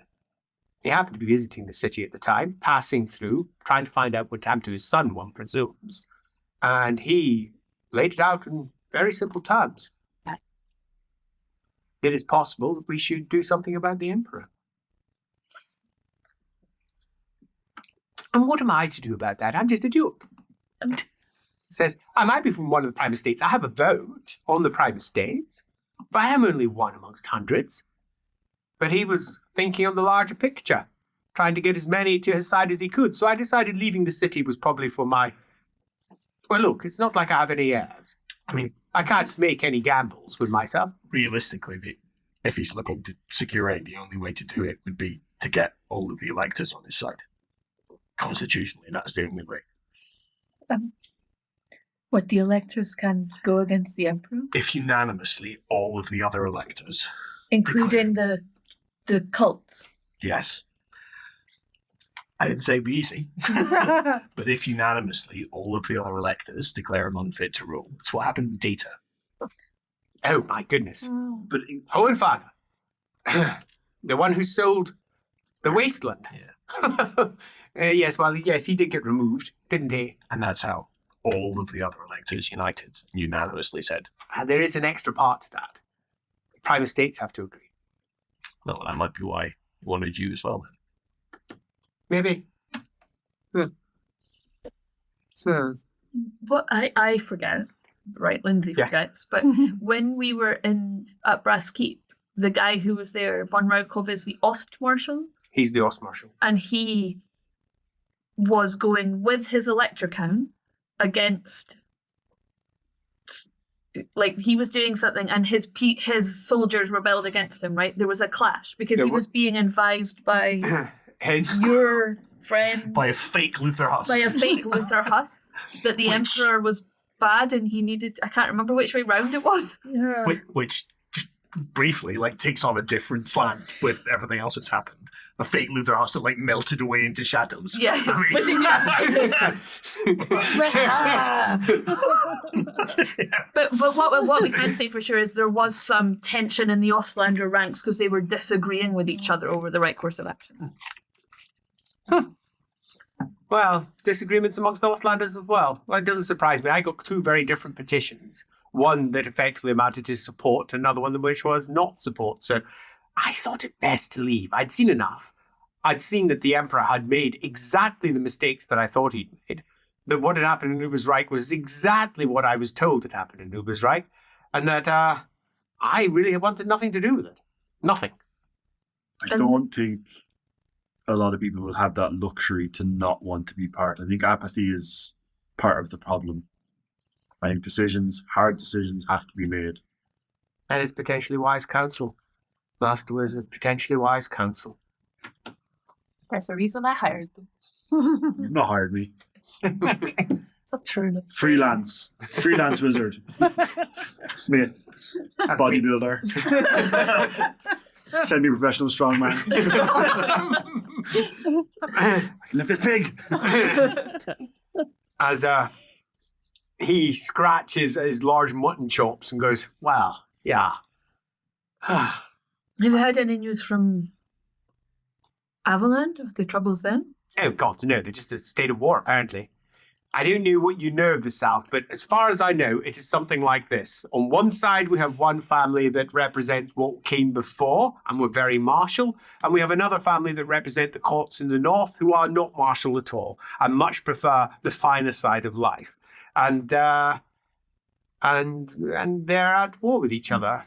I'm not entirely sure why. Well, because when the South was invaded by a massive horde of Were they invaded? barbarians, yeah, about 2 years ago, Oh, dear. and the North did not support the House Lords. Well, that doesn't surprise me. I mean, they're not exactly the most martial of people, but surely they've redistributed taxes or something. No? No. Oh, dear. Oh, dear. Oh, dear. Oh, dear. And Taliban? You know, we were recently attacked by greenskins. Yes. You know, the town have been really quite a kerfuffle about the whole thing. Fortunately, it makes no difference to me. I'm not actually responsible for anything that happens there anymore. They're the ones that deal with the taxes and the rebuilding, and I get my cut. So it makes little difference to me, but I contributed towards the rebuilding, of course. I've got some spare coin. Poor old Delberts. I mean, if that place falls, I get no money. So damn straight I'm going to be helping the place rebuild. And what of Taliban? It's been very quiet on how they're reacting to everything. Are they keeping their powder dry and seeing how the chips will fall? Well, they've got their own issues. They're very similar issues to what we have here in Middenland. Very similar. Talabheim is ruled separately to Talabheim because it's a city-state and it rules itself. And it conquered Hochland to the north and now holds it as theirs, gaining themselves significant extra taxes. They didn't conquer Hochland, they only conquered the capital. And then they just said all taxes now go back to the city. And it's been a little bit difficult since then for them. Talabheim land as a whole, they believe should be theirs. Talabheim land as a whole have no interest in this in the slightest. Talabheim is a far more civilized city. Talabheim land are deep Talahites. And they are martial, and they are gearing for a war because they appear to rather like war. I think it's fair to say I obviously don't have the close knowledge that perhaps Master Wizard might have. You came from, as I recall, you came from Talabheim itself, did you not? The city-state, just on the outside of the forest. Yeah, not the city, but Talabheim. As I recall, you wandered around Talabheim as well, but yeah, in your youth, as you put it. So it's a rough and ready location, but it has a deep population down in the deep forest. And I don't know if they're marshalling or not, but one presumes they must be. And anything which can be stood as anti-Sigmarite will definitely get the vote of both Talabheim and Talabheim, less Talabheim these days, though. But Talabheim as a whole will almost certainly fall in behind anything that removes the Sigmarite Emperor. They've been 2 centuries of bitterness from them. They just don't like the cult of Sigmar much. They don't like its extension, its rule, its pressure that it puts on everyone. They don't like the way everyone has to be with Sigmar. And we had a fellow through here just 2 weeks ago. I had him as a guest by the name of Volkmar. He'd been in the south, visiting one of the shrines down there. You must know it. The what's it called? Shining Rock. That's the one. The one that's down in the Deep Dragons. So yeah, he passed through. Golly, was he rude.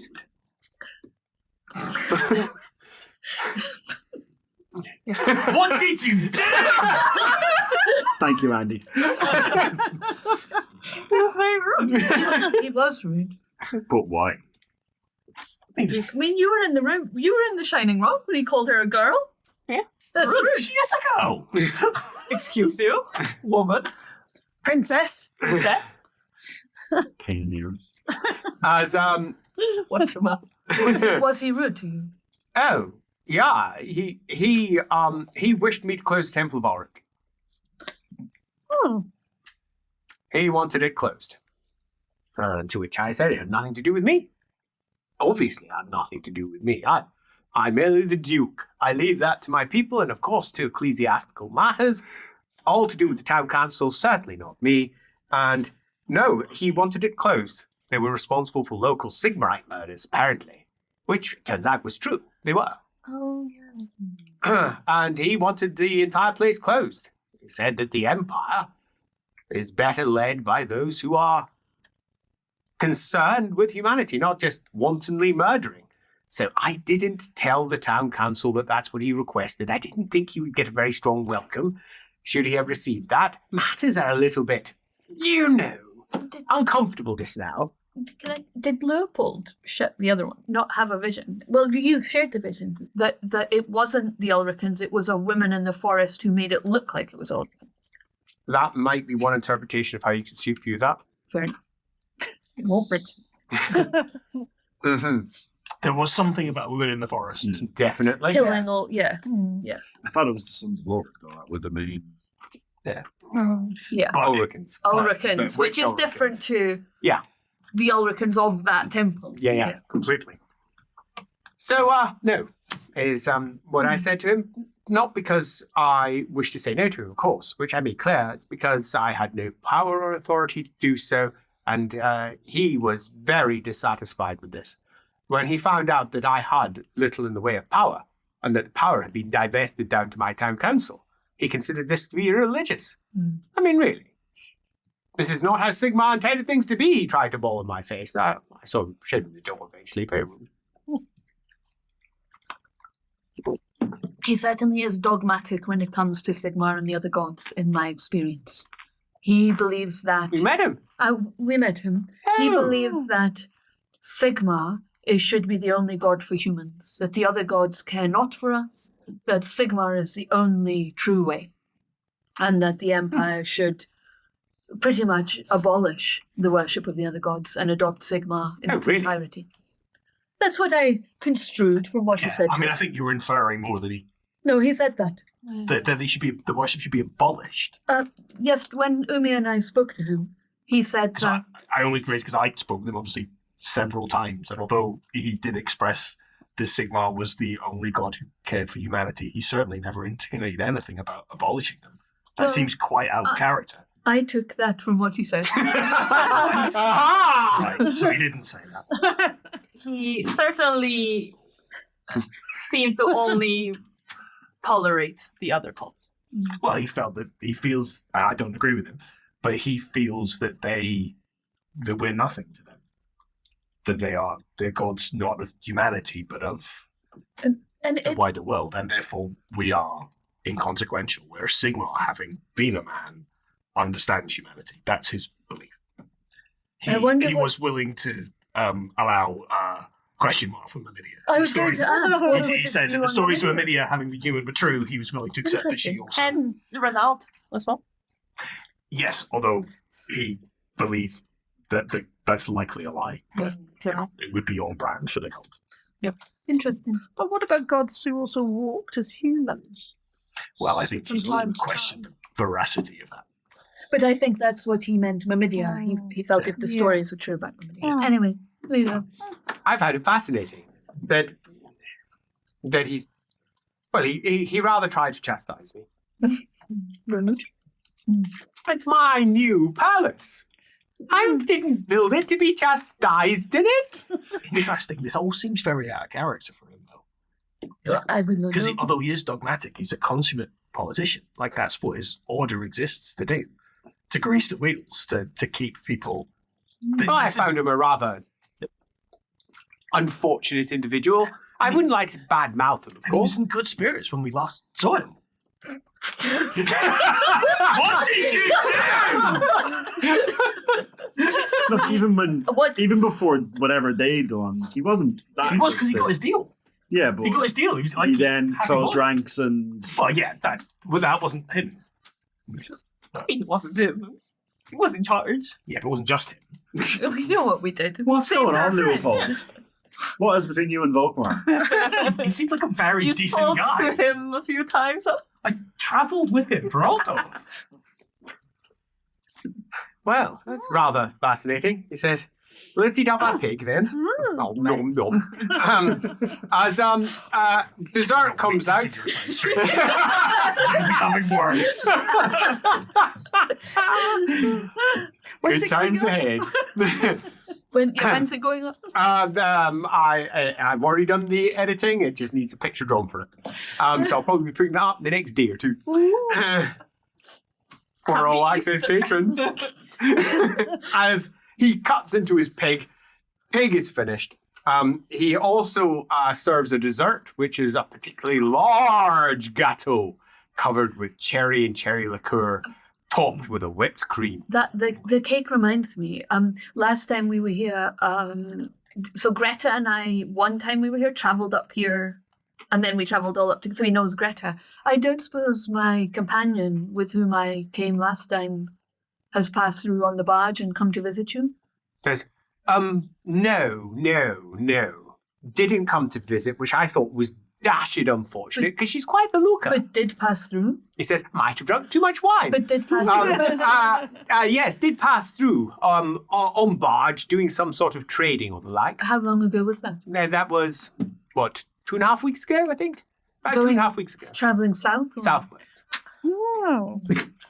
Don't know what happened there. Remind me later. I have a thought about the barge. We can discuss business later. Oh.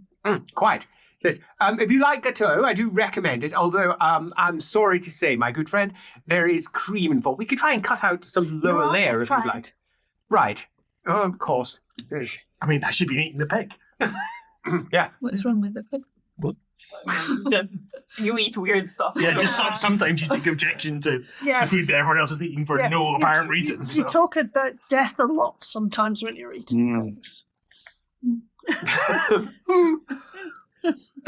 But not meat. As cake is served. I'm pretty sure we've had meat before. Yeah, but she's eschewed it sometimes Yes. Yeah, that's what I mean. What can I say? This is all before. elf She's capricious. bullshit. Yeah. Consistently. As tempestuous as the sea. She'll just eat the cherries. Give the rest to Birdie. Ah, All I was doing was getting you an extra portion. Thank you. Appreciate it. At the end of the meal, as you withdraw to the drawing room, the withdrawing room, indeed, and he has brandy and smokes laid out for everyone should you wish them. And he sits down in front of his fire because it is dashing chilly, and says, so in your newfound position, he says, or indeed with your new companion, how do you think things are going to turn out? I mean, it's always passing through my lands. He says, as he looks out the window and the night's drawing in, and Who knows where everything is going to fall? Because they would not carry so many swords with them if they intended to simply have a marriage. What do you see on the horizon? And yes, this is why I brought you here.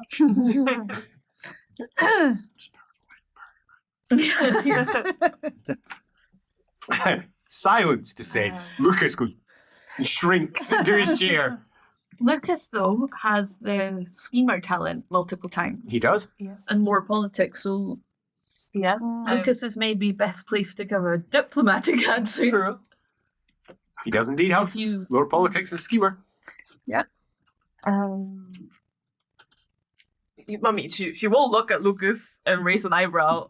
He says, I've actually got a schemer question before you do that. okay, Before what's you your do schemer that. question? My schemer question is, so if when we had talked about the deal, there was sort of an offhand thing that Volkmar said, and that was, don't worry about Karaberg, because we'll do a deal with them. So essentially the implication was Boris would march down through Middenland, and the bits of Middenland he took on the way he would get, and Karaberg would be re-established as a sort of Drakvaldi, sort of a smaller province, right?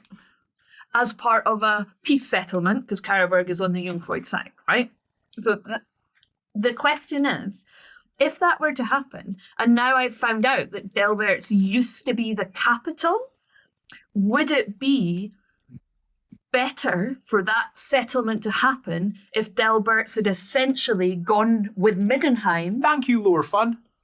Just loads of subscription months Thank there. you. Thanks so much. politically Sorry for speaking- interrupting, but every once in a while someone who's watching live gives us a big, oh, thanks. You rock. Thank anyway, you. moving back. So politically speaking, it would be easier to keep the strength of Karaberg and that portion if Delberts had gone somewhere else, because they wouldn't be a rival to Karaberg. Like it. Do you roll? Whoa. 99. No, I'm can someone assist me? Nope, this is your test, and I'll spend it's a fortune. going off on a talent, so no. Yeah, I will spend a fortune point, I think, because I Mhm. have failed. Oh, I've still failed. 96. Oh. I don't know. War! You really don't know.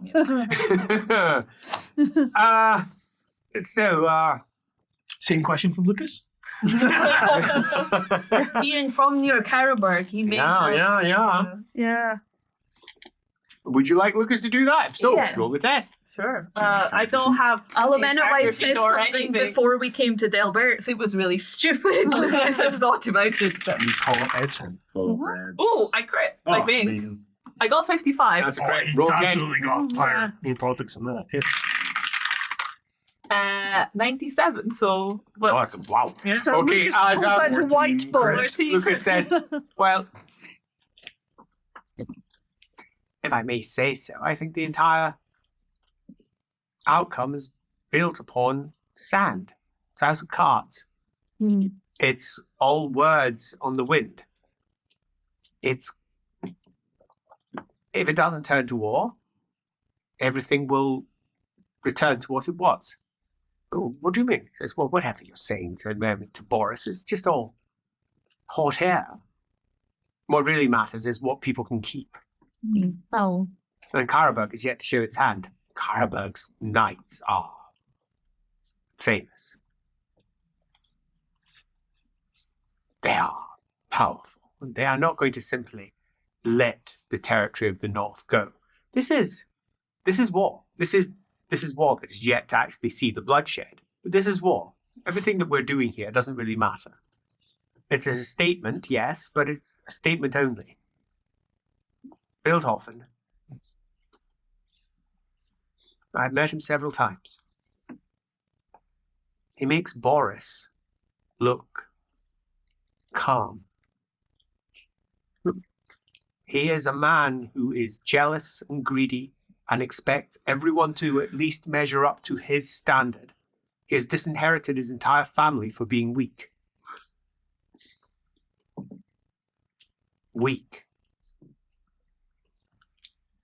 Now, whilst Primus, his oldest, pardon me, Primus is he is more scholarly than he is martial. Secondus, he's horrific. Knight of the Blazing Sun, with a Leorican education. Decorated at war. And willing to leave his order behind if necessary, to take up the lead should his elder brother fail. His elder brother will only fail if his father says he's failed. Middenland, not unlike Middenheim, has an almost absolute monarchy. Whomever he decides is his heir is his heir. There's no rule of law that need be followed here. And the Duke, he very much puts that in place. He bandies his children against each other to try and force one of them to rise up as strongest. They're going to go to war. There's no doubt about it. They're not going to accept this. What I find most fascinating about it all is what's happening with the young Freuds in the South. It's what I've been trying to tease apart. I'm quite convinced that they've thrown in a lot with them. Delberts leans forward and says, pardon? I do know this bit. What do you mean? He says, as far as I can tell, they have the Elector Count's weapon on their side, which means that they have thrown a lot in, which suggests to me that they have Secondus with them. Oh. Dash. Well, that will mean Warren Reichland. That is exactly what it means. Warren Reichland. We all expected that, though, given what we know. Yes, but it means been war there for a while, says Delberts. It's not the same as it. I mean, you think it's going to spread into Middenland? Look what's happening here. Of course it's going to spread into Middenland. How old is Secondus? 31, I think. Maybe 29, somewhere around the 30. He's younger than me. So that Primus is in his 30s, his late 30s, I think.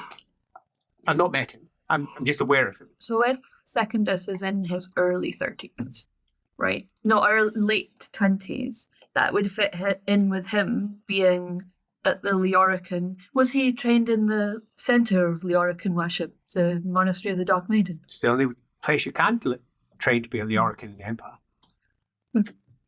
I don't know what this is, says Delberts. One of Trot's mercenary general's sons trained there, probably at the same time.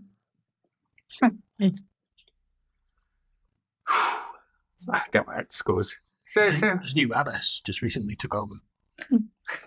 You married. Seemed like a very nice lady. Darkness. Well, darkness around it, but you know. As he leans back and he goes, so I'm destined for. He says, "Are you destined for what?" We all are. When the next campaigning season begins, you will be on a side whether you want to be or not. There's going to be very little in the way of neutrality, I'm sorry to say. And the big difference is going to be who is on what side, really. I'm being as clear as I can be, says Lucas. And one side will have the Emperor, and the other side will have the young Freuds and the Thames. And beyond that, it will be up in the air. As it currently stands, it looks very likely the Tollbringers will be siding with the Imperial family, which makes things rather difficult here in Middenland, because it will turn into a war with the Emperor and the Tollbringers. Right, so I think I would rather be at the Tollbringer side than that one. Not that I'm going to have much of a choice. He says, well, you know, that makes the capital look a little more friendly now. Oh, God. Do you really think that's going to be the case? Of course it is. The war's coming. We've seen it. As he looks around the room to take you all in, and Lucas then looks back and says, we've seen it coming for some time.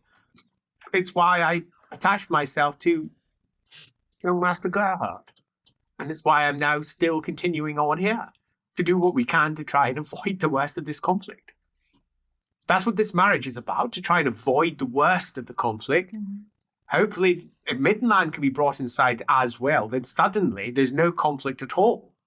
All it's left with is the young Freuds on the other side, and the Thames, which is awful for Reichland, but it's a Reichland-contained problem.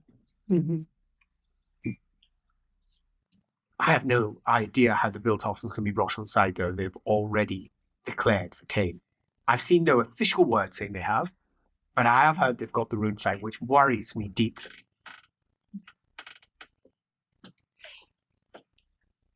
Sobering words, says Delberts. Sobering. Which I think can only be counteracted with more brandy. Agreed. He says, to ensure that the sober side of things can be properly counterbalanced by the, he pauses, unsober? Insober. Counter-sober. Non-sober. I don't know. Drunk. Inebriated. Yeah. Inebriated. I like your call, Your Royal Highness. He says, as he raises up his sorry, pardon me, in this case, his crystal glass, raises that up and says, to the possibility of peace, to the intervention of gods who would prefer things stay mercifully quiet, to uninteresting times. I'll drink to that. He looks at you. I'm hopeful. No, there's place for hope, but there's also realism. Yeah. And upon those somber and not sober words, the Jaegers find themselves the next day traveling south. Yes. I have a question for Lucas sometime in that time, hopefully before he gets too drunk, but we'll see. But I didn't want to ask in front of everyone. Well, ask on the way back to the camp the following day. Yeah. Which is, the news was that Ume's mom has gone to Karlberg after having been a guest in Middenheim. She is a foreigner, but quite a force to be reckoned with. What does he reckon? Do you think there's a chance that she went there on purpose? Like as an emissary? Yeah. I think it's far more likely that she's gone there for her own personal reasons. She seems to be someone who has got focus. Yes. And focus generally entails personal reasons for doing what she's doing. Now, if someone else can take advantage of that, then they might, but I doubt that she is there for anything that even resembles peace. It means nothing to her, other than war might disrupt what she personally is looking to do, Mom. But it's actually quite possible the war might exacerbate situations that she finds useful, that she'll be able to more cleanly take advantage of. Your mother appears to be, as you say, a force of nature. And as a force of nature, she will do whatever she needs to do to get what she wants. And it's very unlikely. Yes. Is that tied to imperial peace? Best not to share that news around, but I wanted to hear your thoughts. I think that's probably what I would suggest. I'm interested to see where Nuln lays her comps. Oh. Well, you may find out sooner than you think.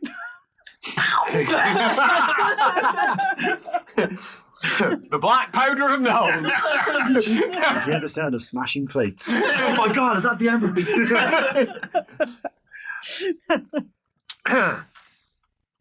Southwards we go, and things change.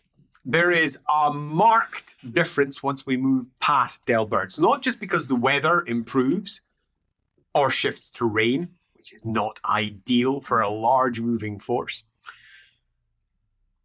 but because no longer is there the seeming expectation of swearing to the passing force. Delbert seems to be the end of it. Clearly there is something going on that has not been widely vocalized, because the arrival in each one of the duchies, as we move ourselves down to the Draken Downs, down towards the south of Middenland, is met with local nobles coming in, chatting with, and also being visited by the royal Topbringers. They are not dropping in on inns. They are not speaking to the people. Quite the opposite. They're going over and speaking to and being hosted by the local nobility. A change that is noted amongst the camp for its obvious signs that there has been some form of deal already made. Whether it is simply a deal amongst the northern lords who have chosen to swear to the north, and he's not making any further pressure beyond the ones who just want to step up. So perhaps it's nothing more than a deal that's been many years in the making. Like a public confirmation of what had already been agreed behind closed doors. Absolutely. Yeah. Or whether there has been some form of back room deal made where certain ones will go and there's been diplomacy passed amongst others. It's impossible to know. And certainly no one is publicly saying what it is. But it is worth noting. But the reason that it may become more obvious as we head south is that Altdorf has a somewhat swollen population. There's a few things worth noting. The camp's mood is quite jubilant. By the time that it starts reaching towards the north of the Principality of Altdorf, the most northerly tip of the Principality of Reichland as a whole, its numbers have swollen to almost 25,000. It is almost a travelling circus of people of all different types. The core of the Midland Army now stretches for miles. The camp is huge. The amount of foraging required, has to a degree already been taken care of. They are expected. This is a visiting royal party, and whilst the soldiers are not eating well, they are eating. It causes some problems, though, as becomes quite clear as we move towards and closer to Altdorf, because its population is swollen with not just the visiting Midlanders that are going to be camping somewhere to the north, but a significant contingent of Ostlanders. Word in the camp is some 7,000 have arrived from Ostland to attend the betrothal. This, however, almost pales to the 10,000 that come from the south, from Nuln. Forces that have been separated from and transported northwards from Ubersreich, where they had consolidated affairs.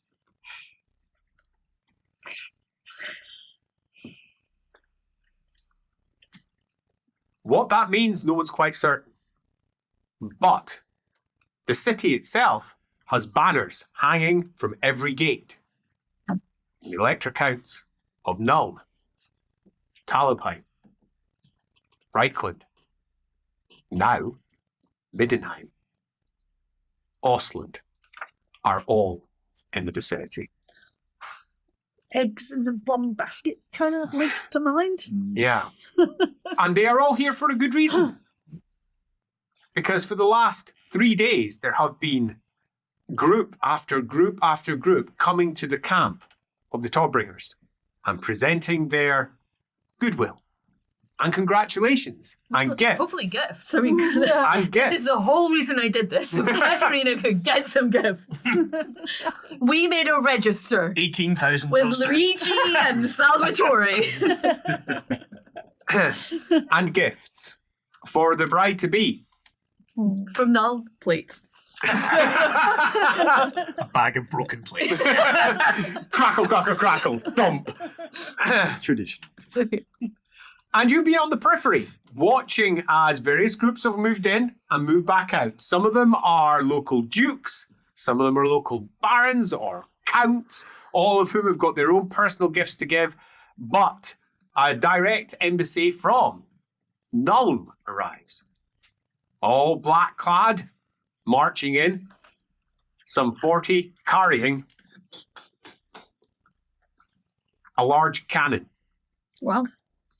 Hard to wrap. Quite. There's a bow just Hang on. on the. It's There- Mother Brunhilde. There is literally a black bow sitting on the end of the cannon, and at the bottom in scrollwork, the Katerina. Oh. A bow, a literal. There's a ribbon. bow around the top, ribbon on the, and a black ribbon around the top, and it's the I know Katerina. women. Women like firepower. They like big guns, am I right? Hope so. Oi! And a gift of a cannon from Nuln for the bride-to-be. along with presumably some conversations and discussions that are held behind the scenes there. But your arrival in Altdorf is interrupted. The night before, the camp is set to move on. By word from the seneschal of the Midnight Palace, comes over to the camp of the Jaegers and says, I'm sorry to disturb, he says. His Royal Highness seeks an immediate audience. Says, if you could please make yourself ready. Absolutely. Of course. Just out of character, is this the guy that we like blackmailed to get information about the cultist? No. Different guy. There's so many. Because he might have borne a grudge. Listen. He very well might have. But we still have the blackmail material, so we're So, fine. we're okay. So I presume you get up with a bit of help from Gerhardt and you make your way over and whatever clothes and dresses and whatever we may have. It's going to be good news, right? It can only be good. Yes. Gotta be. There's a place for hope. To the blue tent. Maybe do divination before we go. Yes. Maybe do divination before we How's go. our sixth sense feeling? Divination is fine. Race for trouble? Any You want to do an augury of what's to come? Well, can I do the augury there, don't I? No, are you going towards good, bad, or neutral? Yeah. But It's the path to where you're going. Oh, yeah. Yeah, of course, augury here is entirely fine. Yeah, fine, I'll do the augury. It's a pass. It's neutral. Oh, could go either way. Oh. Interesting. This should be good. Could be Yeah, bad. the signs are neither good nor bad. As you look at it and it's... You don't know how to interpret it. It's unclear. But there's a potential good in that. Because it's not shouting war Yeah. and bloodshed. So, eyes and ears open. Listen to what he has to say. On the inside of the tent, there's a large, broad table that has been carried all the way down from Middenheim to here from his office. Of course. Wow. Behind that is more throne than chair, where he happens to be sitting.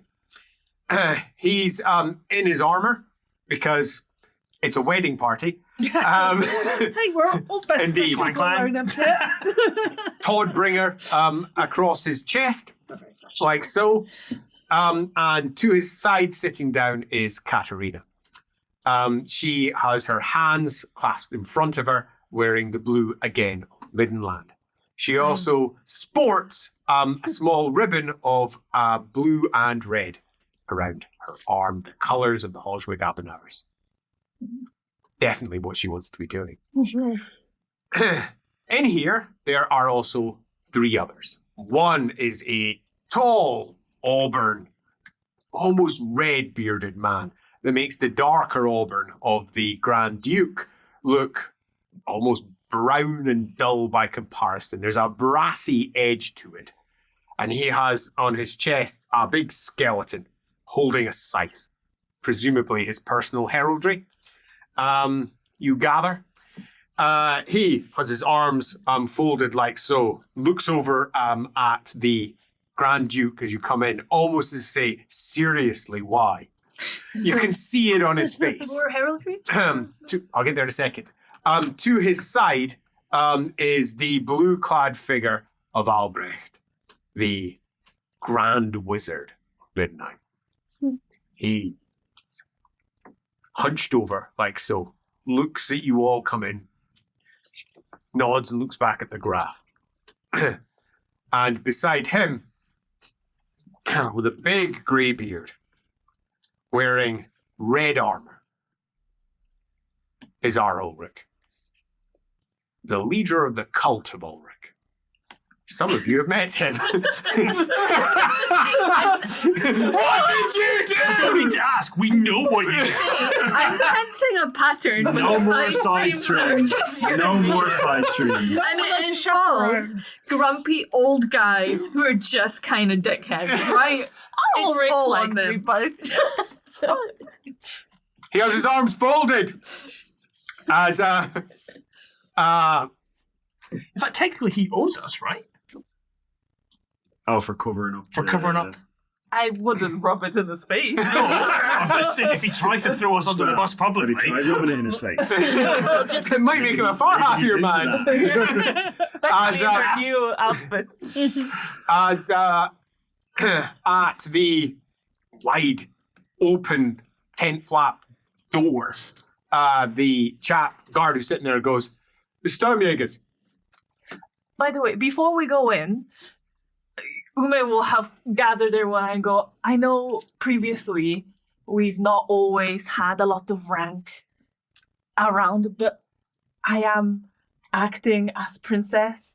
You gotta respect me in front of others because otherwise it undermines our whole group. So we don't speak unless you ask us to speak or the Grand Duke asks us to speak. Exactly, because like these people will kick you out and like I can't disagree with them because technically they're right, so like Technically. personal opinions aside, that's how things are done. Yeah? We'll follow your lead. What? Just tone I down feel like the that was right mostly wizard. for your benefit. Anyway, I'll see you inside. Wait, Alec, please. The Grand Duke. I'll go, come in. Looks over. And makes a off you go gesture to the one with the skeleton upon his chest. Brassy beard man. God. Makes his way out, looks back and says, "Why am I being dismissed? I'm really not happy with this. I'm keeping it in. No one knows how I feel." As he stomps his way out. Just put your visor down. As the Grand Duke. We're about to arrive. It's Altdorf. And you, out of anyone knows how untrustworthy their offers are.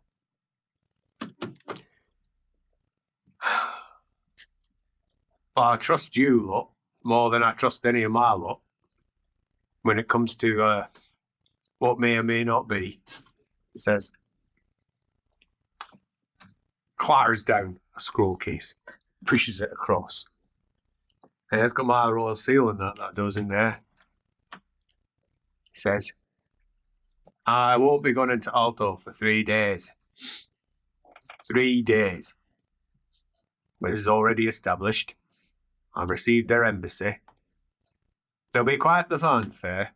We'll be marching through city. There'll probably be riots. They're not going to like it any more than most of my folk like this. But fuck 'em. Fuck 'em. This is a better outcome than we could have probably expected. 3 days. That's how long you've got to find out who the fuck is going to try and kill us. Now, I've obviously sent a few other folk in there, but they're not going to do very well. Altdorf's a foreign territory to them. It's a city full of people. They just don't know. They don't understand. You're a Sigmarite, father, and you've got more insight into that place than probably anyone else I've got in my camp. You get yourselves into places that no one else does. You survive in a way that no one else does also. You've got 3 days to maybe find your friend. That fella's trouble. He's in trouble. This might all go wrong. You've got 3 days to find out what they intend to do, because if they move against us, your friend's dead. Probably. He certainly won't be found by us ever again. So if they're moving against us, you need to find out fast. Fucking hell, this is a fucking disaster waiting to happen.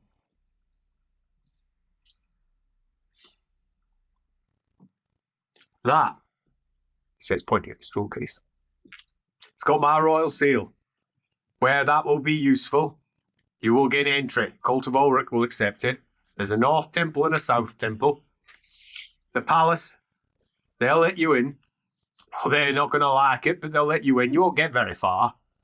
They'll be following you around. but you'll be able to get access to most places. I've got Palace there. The old Palace of Midnight, which we keep. It's less a palace than a townhouse. But names are important. You'll be able to stay there. If you don't want to stay there, then don't. Maybe it will break what you consider to be your cover. Whatever you decide. Says, if that can be useful, you use it. And if you come back with out, that'll be the same that anyone else gives me. Altdorf's a coiled snake waiting to bite. I want to know who's going to be biting us. Do you have any questions? If we can't make it out after 3 days, how will we let you know?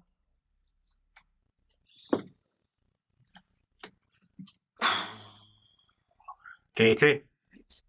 She looks up and goes, "Oh, I do. Yeah, I know the city at all well, Papa." Says, Do any of you have any ideas? You have sent people in already. If you have not sent, Your Grace, everyone in, send one in whose only purpose is to wait for word. Katie? Yes, we could do that. We could purchase some Skyfans or something. North Temple? Yeah, we can bloody do North Temple. We can do that. No, they won't be upset about it. Don't like it. Shrugs, will do. All right, North Temple, he says. Speak to our priest there. Dodds. Speak to our priest there, if you can't get word. If it's trouble, he says, green. And if it's not trouble, red. Right. Keep it simple. May I read? Because there'll be a message alongside a seal, right? May I read? Pass it over. Do what you want. He'll read it out loud just to ensure what he thinks is written there is written there. Indeed. And that we And all then know what was written. what it says is that whoever bears this is working on the On behalf of. the It's elected just if town. we hand it over to someone and like arrest those people, and it's like, please arrest these bears. Be aware that for some folk, We've all seen Hamlet. that will be a reason to arrest you. Mhm. So whoever's carrying that, best be aware that they might be arrested. I would suggest that the Royal Highness carries that.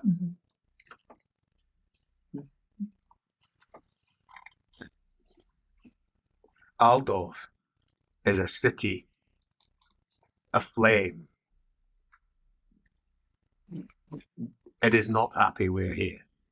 But we are not the only ones who are here. Noel has caused them great insult, and Noel is camped to the south by Griffin Gate. We're going to be camping by Wolf Gate, to north of the city. We've been granted access to the causeways. Oral Richard shakes. I don't understand it either. It seems idiocy to me. They've let an entire army, 2 of them, come within besieging distance. It makes no sense unless they intend to cut us off from behind. But there is no other armies out there. Our scouts aren't reporting anyone. We're not been outflanked. Now, they might be a few weeks away, but we don't intend to be here that long.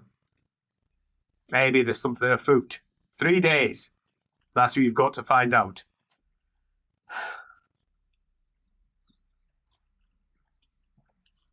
I don't like anything about this. I'm expecting war. My men are ready. Hopefully, you will come back with positive news and there will be no war. I don't think we could take Altdorf, not with this.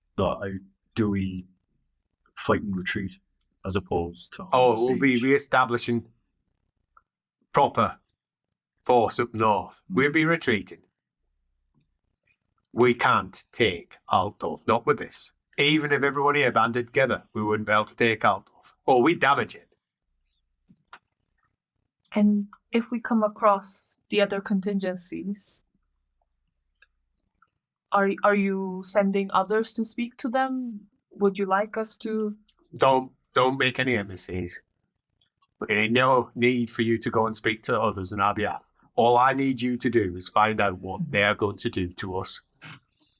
It is not an easy task.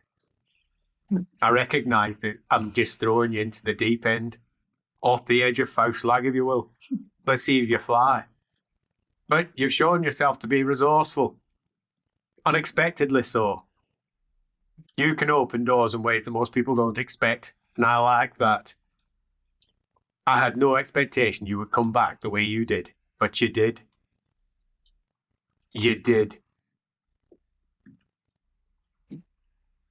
So, hopefully, between the 6 of you here, because Lucas is here also,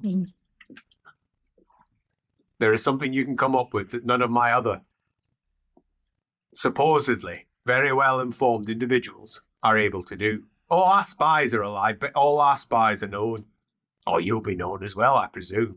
There'll be those who try to follow you. Whether they'll succeed or not, I have no idea. But if that's that, he says. May your eyes be sharp. And your nose keen. Thank you. Good evening. Menowith will do a big bow. One of her fancy bows that she saves for special occasions. If I lean too far over, I'm just going to tip. Just do a normal bow. Drags the out.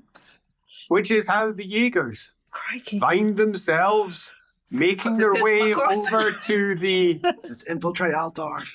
front gates of Altdorf, the northern gates, the wolf gates, where a long queue is already gathered. The northern gates are surrounded by effectively another town, which sells to all the people who are waiting, which helps them get through hawkers, pies, eel, mash. It's everywhere. And unlike Middenheim, it's a complete smorgasbord of different peoples. There are as many halflings, elves, dwarves that you've ever seen in Middenheim in totalum, just making their way around here. And you're not even in the city itself. Whatever special preparations you make can be decided during the break. Hi, I'm Andy. You've just been watching me playing LAWhammer. Hopefully you're enjoying what we're doing, and you might want to go check out our Patreon, where you can see all of the special rules that Andy Law has written for this, as well as all the maps, the careers, and everything that he's done. You may even want to fling a little money our way, which we can spend on lights, cameras, mics, or we can just blow it all on hats. You may want to visit our friendly Discord community as well, where people chat about the episodes and come up with their various theories and conspiracies and so on. So any support you can give us, that'd be great. But whatever you do, like, subscribe, and smash the bell for notifications.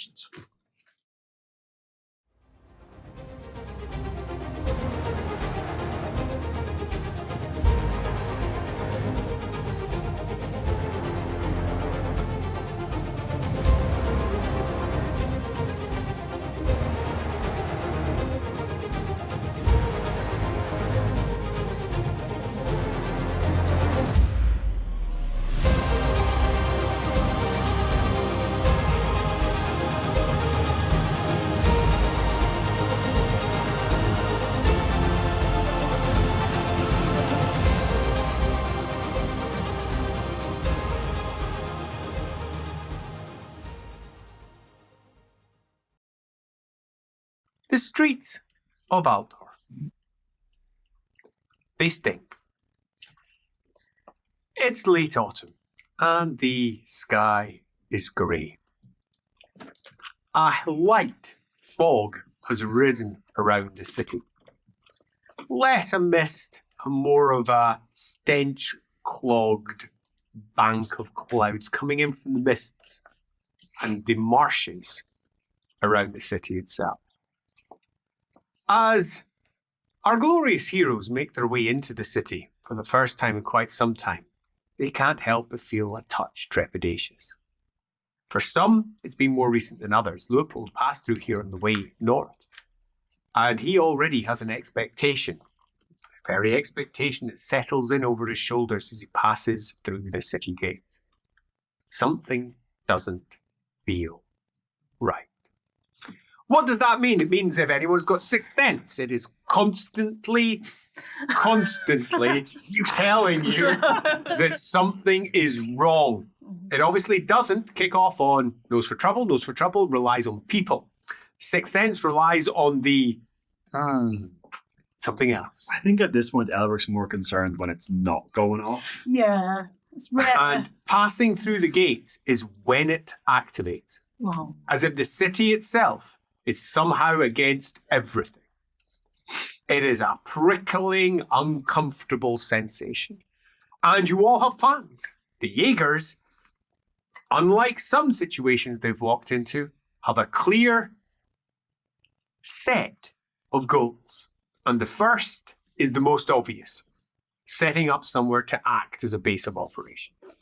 They have several options, but the first and the most obvious of them is, can we use a base that no one else can influence? More than us. And we know where that is, don't we, Princess? Mm-hmm. Home sweet home. Was it full of undead last time? No. It's fine. What is the state of the Nipponese embassy? Pushing your way along the main streets up towards the Königsplatz, down the street of 100 taverns, or, according to that site, down the street of 1,000 taverns, or, according to that site, down the street of taverns. Altdorf is anything but consistent. Eventually reaching the bottom, the first of the many channels of the Reich and the Talabek that make their way through this city. Altdorf is not just simply a city with rivers meeting within it. It is at the confluence of the two great rivers. The marshes themselves are this confluence. And the confluence spreads around. There's some channels of water outside the city that are wider than anything that passes through the city itself. And the city itself is built up to rise above the water. Many islands built on what almost appears to be the equivalent of concrete or stone walls. So even when the river rises in spate, hopefully all the buildings will not be flooded. Some of the buildings are high above water level. Others almost just dribble down into it. You know that during the melt times, those parts of the city drown. And like rats, all of the lower classes move to higher land. Some of the buildings sink entirely for a good month before being re-emerged. Lovely. Quite. Not And then- moldy at all. And then they all move back down, making whatever living they can from whatever space they can get their hands on. The East End is a horrible part of the city, and it sinks frequently. The only part that doesn't is where the halflings have taken control and managed to hold off the entire area from water. Hafenstadt. The Nipponese embassy is in the center of the city. Down the Imperial Mile from the castle, the palace that sits at the top, where the great gardens sit behind, and the tall towers where the Hoswig-Schliestens row. Their pennants are up. The emperor's apparently at home. But it's not just the emperor. No. The emperor's son is apparently here. This, You'd hope. in the greater scheme of imperial politics, is a little bit of a surprise. The news on the street is that Leopold Oh, that one. had been cast out and sent to the West March. And that he was separated from the line of inheritance. But apparently his banners are up.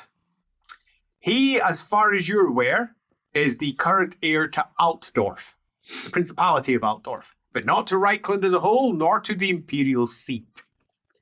Karl Franz marked heir to those is Wolfgang, his nephew, his sister's son, who is also the Duke of Dunkelberg. Dunkelberg, which is currently held, as far as you're aware, by Nuln. So, Duke of Dunkelberg in exile, perhaps. His flags are not up. So he is clearly not here, nor any of the other family flags of House Holswick.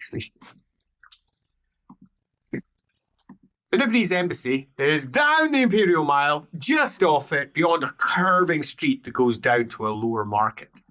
And you're not entirely convinced it will even be there. When you last passed through the embassy, it was, to put it nicely, haunted. And when you left, all of the hauntings were spilling out into the street and you ran.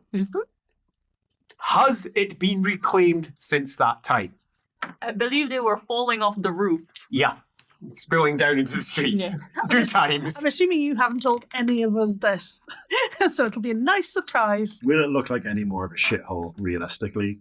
Probably not. Compared to some of the It's murder awful. houses we've been in, it's probably quite nice. Yeah, all right. The Nibonese embassy stands. The Nibonese embassy has been reclaimed. Nice. You look up. None of your parents' colours are in place. This is good. Which means if you enter here, you almost certainly outrank everybody. Excellent. The next 2 hours are they're more an array of many foreign conversations. The Jaegers have to go through a significant period of there is a little bit of marry involved. Elric's favourite pastime. As the local Those abs.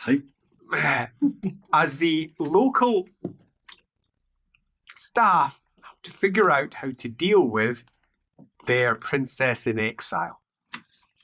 Because you're in exile and have been exiled by the ambassador. But she does not have the rank or the right to remove you from the family. The imperial family. Your father could have done that, but your father was also dead, so couldn't do it. Which puts them in a very difficult position. And they end up having a lot of discussions amongst themselves as to how to deal with you. Because they have to figure out how to deal with you. They're not even sure they should look at you. Yeah. They're not sure they shouldn't look at you. Or do they have to?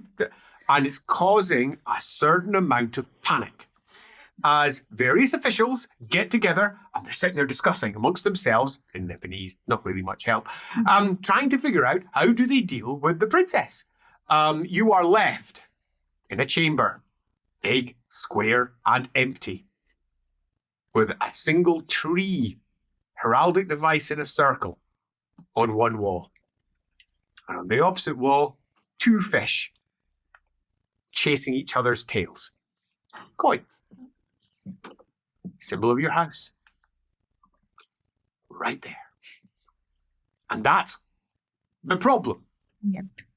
At least they haven't put me in the room that's specifically for people to tell them to go away. Nope. There's a painting where all the birds and the flowers are wrong for the season that they're in, and it's to tell the people there that they're not, that they don't belong. That they are the not wrong wanted.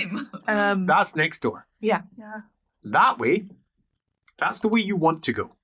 You are currently in waiting. It could be worse. Could be Is it better. like a loading wheel, the 2 fish? Feels that way a little bit. Someone just sitting there churning on the other side. And you wait for almost 2 hours as they attempt to figure out how to deal with this group. They don't know what to do. What is the established protocol? There isn't one. Can we use the royal writ? Give a fuss. You have limited time. No, that's not really how you roll, though, is it? I'm assuming there's not just servants. There's some Yes. higher rank There officials absolutely is. who could The, pull out the a secretary of fuss. the embassy is ultimately who makes the decision, and he refuses to even look at you, come to you, or see you. Words are being sent back to him, and occasionally they come down and ask a question, and then they run back off again to speak to the secretary of Do the they know embassy. she has the seal? He might. Because although they can't look at you because you're in exile, the seal could never be exiled. Wow. So you as the bearer of the seal, perhaps the seal should get to stay here, I'm fed. and you happen to be holding it. So Yeah. Also, if you're therefore, wearing your veil, are they actually looking at you? I am wearing my veil. It's a whole thing that they're not supposed to perceive me, really. yeah, I didn't even look at her like. I meant. Well, you said looking. Alan Menowith might be onto something. Yeah. He could host the seal. Yeah, and they're not allowed to look at it or hold it. No. So therefore, somebody who can Yes. should look after it. Yes. Mm. Yes. And that might be worth, in fact, that might be worth telling them. It's a good idea. Quite a good idea. Well done. Thank you. And as it turns out, Getting this nipple stuff. as it turns out, it is a pleasantly acceptable solution in that they will not recognize that you're even here. They will not recognize that you exist. They will not recognize that you have come to the embassy. They will not recognize anyone who is with you. However, the Imperial Seal must be hosted. And you, as the bearer of the Imperial Seal, must be hosted. And those who are gathering with you must be hosted. So they reach a somewhat odd compromise, where you are given a small host of chambers down on the bottom floor.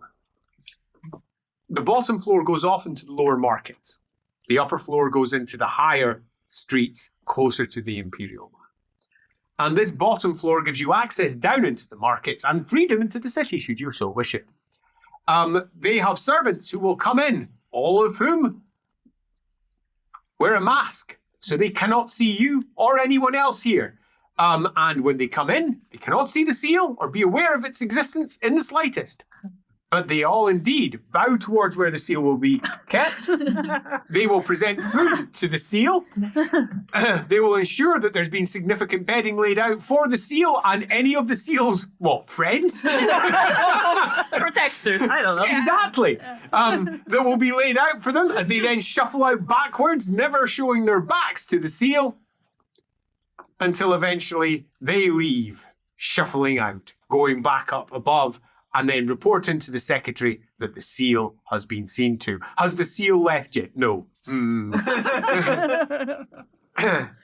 Word arrives after some 10 minutes of being there and food having been laid out. A mixture of both Nipponese fare and local imperial fare that has been bought from the nearby restaurants and various hawkers. Laid out in very neat, small raised tables. Down in front of you all that you have to sit on the floor to get access to. Who are these barbarians? What? More to the point, who's going to help those of us in armor back?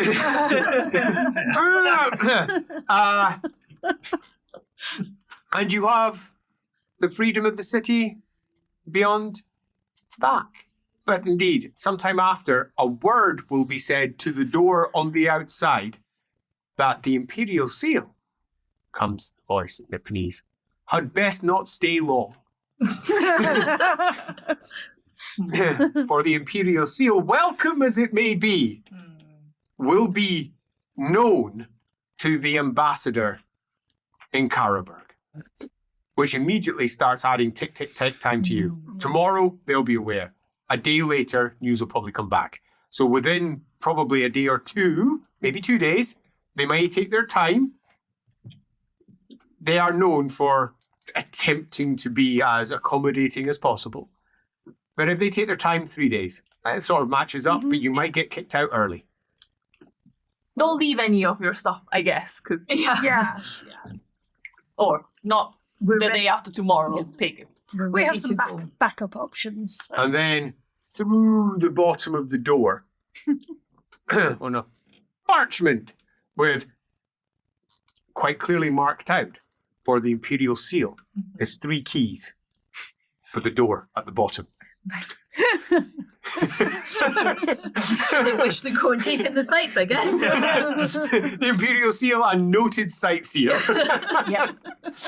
Has to take in air, you know. Just imagine that as an actual seal. It's not, Umi doesn't turn into a fox, she turns into a seal. It will be a nice kiss from the rose. It will be left in its a wooden box, sitting in its special plinth, which laid out for it. Hey, it's going to be safer here than almost anywhere else. Nice. On the outside, there are 4 Nipponese guards wearing clothing that is exceedingly alien to yourselves, all bearing long swords at their hips, and apparently a pair of them, a far shorter sword holds, with strange shaped helmets and strange armor of bright lacquered colours that scintillate in the light in rainbow colours. Iridescent armour, like the scales of a fish. Nice. Pretty. Daddy kind of looks at hers and then looks at theirs. Not that the seal has been Properly ensconced. ensconced. And I imagine you'll be doing the necessary prayers. Yes, of course. Could the seal bearer have a change of clothes? I think that you will hear from the outside that the holy bearer of the seal should indeed be properly equipped to correctly. So yes. Yes. So yes, you can get yourself some more appropriate Nipponese attire Yes. And I also organised for you, which just by coincidence happens to be your size. I wonder where they got it from. So prepared. Your wardrobe. She had stashed away some stuff.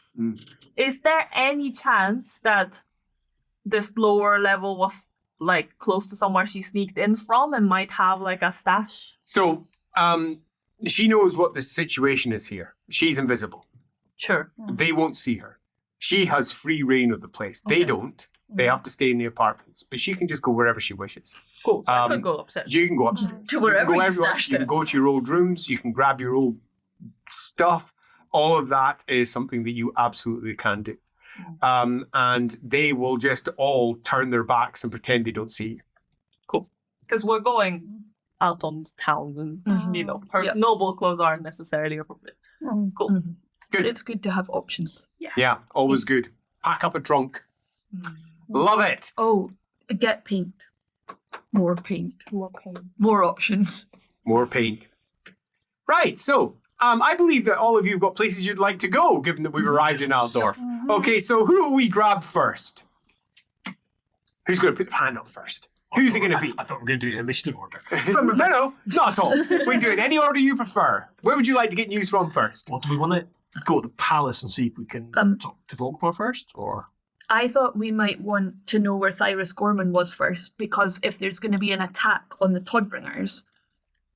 It's all going to be happening at once because you're splitting up. Oh, of course, so it doesn't have So who am I going to Oh, first? just what do we Yeah. need to do? Okay, fine. Who would like to go first? I will. Excellent. Right, Bertie, where are you going? I'm sorry. Oh, now I'm Too late. It's Bertie. No, I was going to say before Birdie goes, I want to suggest something to Birdie. Okay, go. I want to make her look prettier. Make the most of her attractiveness. Oh, yeah, cool. Considering where she's So, going. yeah, absolutely. Do yourself a trade grooming roll. grooming standard? Is Lucas better at this than me? He very well might be, but he really doesn't understand how to do Hence, we ladies. could assist Is it Bernie quite good at it? Yeah. I don't know. We'll do it all together. Can more than one person help if they also have Anyone who's got trade grooming can do it as long as they're used to the style of grooming we're doing. 2 successes for me. I can Makeover I can montage. shape Oh, daggers. I'm sure I can make a woman look pretty. So 3 successes, but I. It's advanced. Oh! Right, it was basic. No, that's probably really good. Fumble over there. I will re-roll. Nicely that You one. look like a whore. That's what I was going for. Oh, then you much look better. like prudish 3 from successes. Looming. Okay, so we're gonna get. Oh, and before we do, I will also give you the gift. A gift? So before we left Wilhelm, I don't know, has he come with us? I'm assuming he has. Yeah, Yes, but he's in the But he's- retinue of yes. Sakinski asked us to give you this and to ask if you wanted to go out again. He keeps threatening lunch, so yes. It's a garrote. Oh, He loves it. Made from a piano wire. Topped at the head with a little bow and a little wolf head charms. he gets me. And something nice to grip onto too. And it's got a hairpin, so you can put it in your hair. So they won't take it away from you because Amazing. it's For going down through your hair. I missed my garage. This is brilliant. Quick, help me put it in. I thought it'd be a good time. You're brilliant. Yeah. So Two successes. let's keep this nice and quick and simple. Birdie knows how to get to. Wow, this is a rare event. Yeah. Knows how to get to where she's going from here because she just needs to go to the Imperial Mile, walk down the Imperial Mile to the High Cathedral of Sigmar, cross over the Platz there, over the bridge, and boff. This is exactly where she was when she was in Altdorf for the first time. And this is the third time I've been there. Yeah, this is an easy jaunt for her, and now, unlike last time, she's dressed as a Knights Panther. Yeah. As a Knights Panther, they don't even suggest you shouldn't be here this time. Because you know how to properly approach. You know exactly what needs to be said. And you know the handshake. And you're let through. And that was it. Magic. And on the other side, you are escorted through to the man himself. He is not a well man. He's currently in a wheelchair.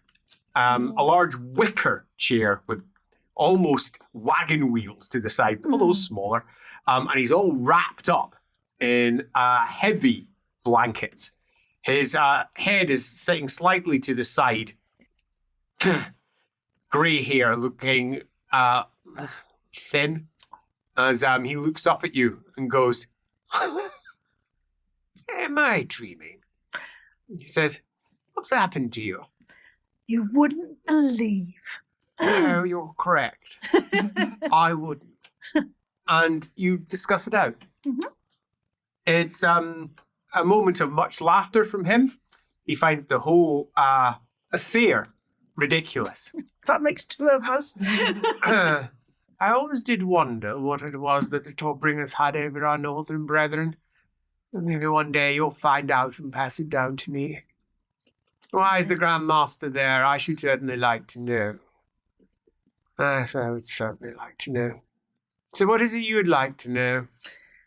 So, we find ourselves a part of the Gref's party, as you can imagine.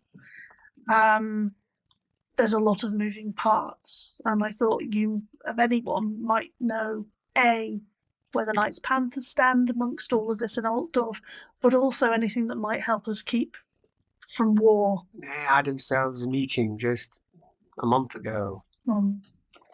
Cleric captains from across Reichland and Talabicland, they all gathered here. I got invited. I sat in it. I didn't say anything, of course. Well,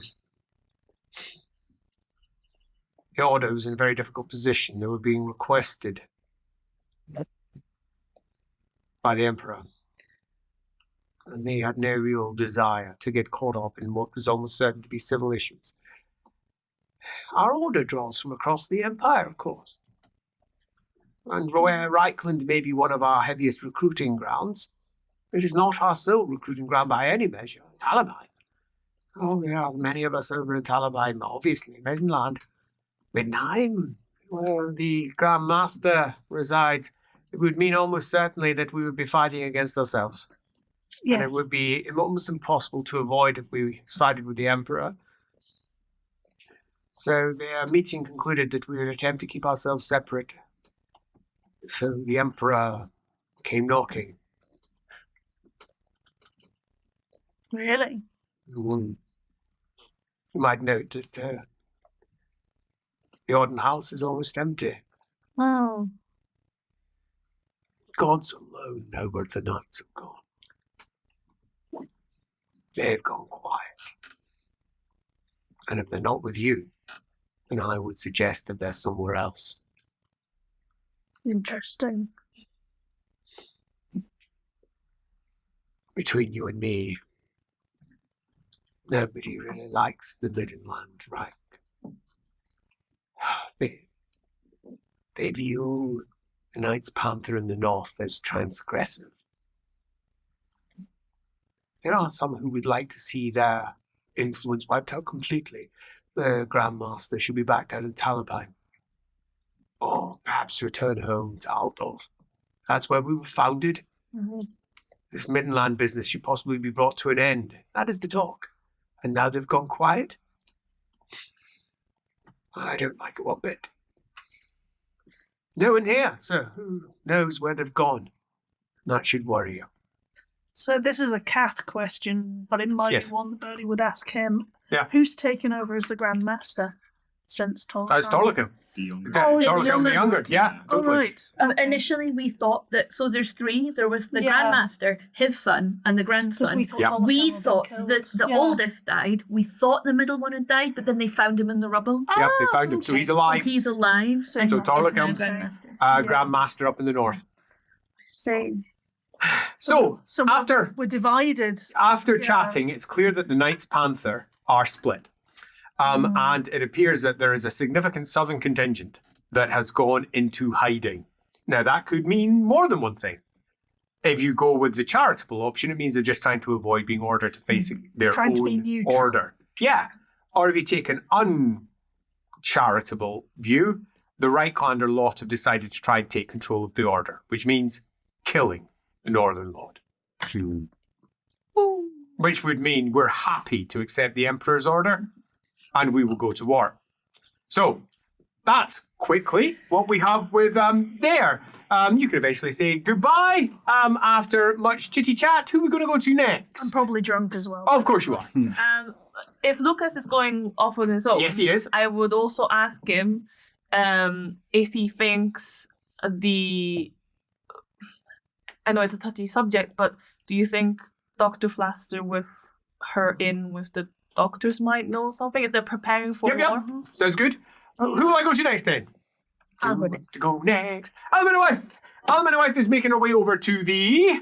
Imperial Ostlanders who have moved out of the city to the Ostland camp. Sounds perfect. The Imperial Lostlanders have indeed. Now, the Imperial Lostlanders are a group that she met all the way back in episode 2 point, I'm going to guess 6. That was a long time ago, given we're in episode 60. And back then she met with Colonel Sievers, who was the colonel of the Imperial Lostlanders. The Imperial Lostlanders being the 4th Regiment of Foot, the 1st Regiment of Wolfenburg. And we had an information exchange. You did indeed. She is also aware that they have several potentially unique views. Number one, they were down in the Border Princes, and there they came to the conclusion that contrary to what was being spread at the time, they had fled because the Greenskin Menace had reached a point where they could no longer control it. They also had access to an elven ally. Indeed, Imraith. And a whole host of foreign support because they had recruited across the Borderlands and the Southern Empire as part of their movements down there. Colonel Sievers himself is with the Ostland contingent, as is the Elector Count himself, who is encamped outside of the city, but inside the marsh circle, so to speak. So in the dry lands that lie between the marshes, the Reichdorf Flats, and the city itself. And it's a big contingent. Several thousand soldiers encamped out Is here. the Ostmarshal's flag here? The Ostmarker's flag is not here. He's in the north, as you... Yeah, but so were we. Yeah, very true, but he's with an army. Yeah. So were Armies... we. No, we're wedding party. I'd like to correct that also. This is a wedding party. sorry. Right, fair A enough. far bigger wedding party than his cavalry, mostly army. But yes, / wedding party, maybe.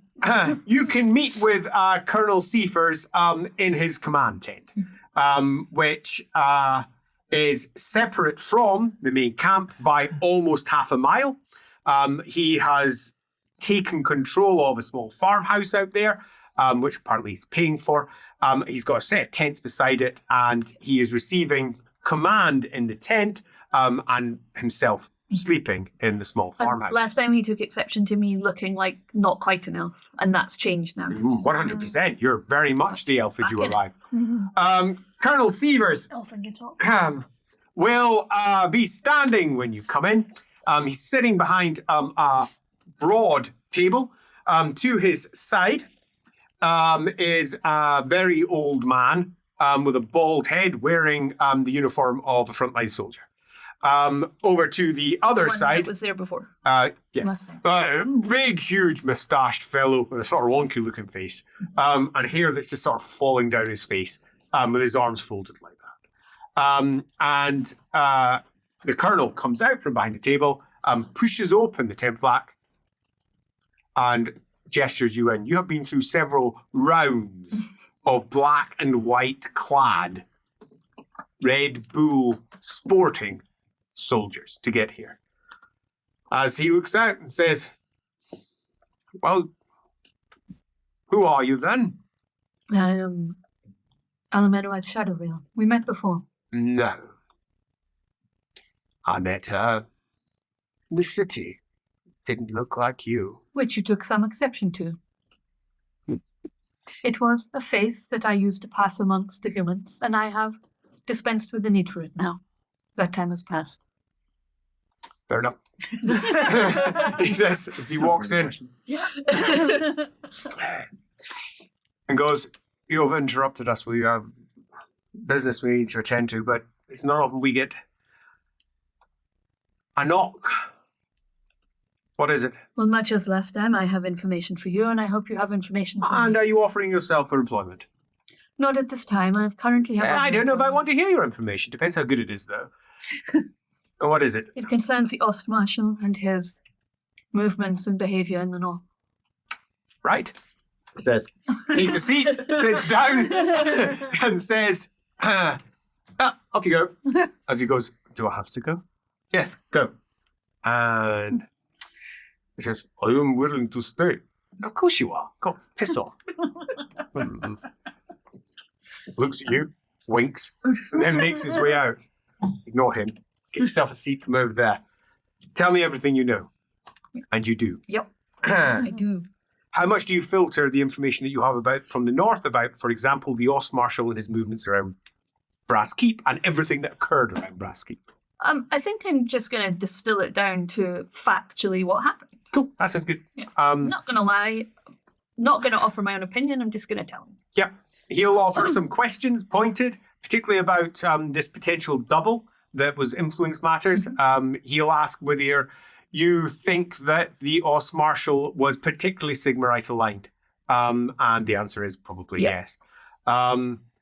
He'll broadly accept everything you have to say. And I'll also tell him that the other thing I'm going to tell him is that I told the Grudgebringers that there was work in the south to attempt to shore up the south because that's what he was interested in. Good. So you download all the stuff. And I presume you also pass over that you sent Alana down in that direction as well. Yeah, good. Okay. To which he'll clap his hands and say, well, looks like we're in business then. Good. What do you want? Why have they opened the causeways?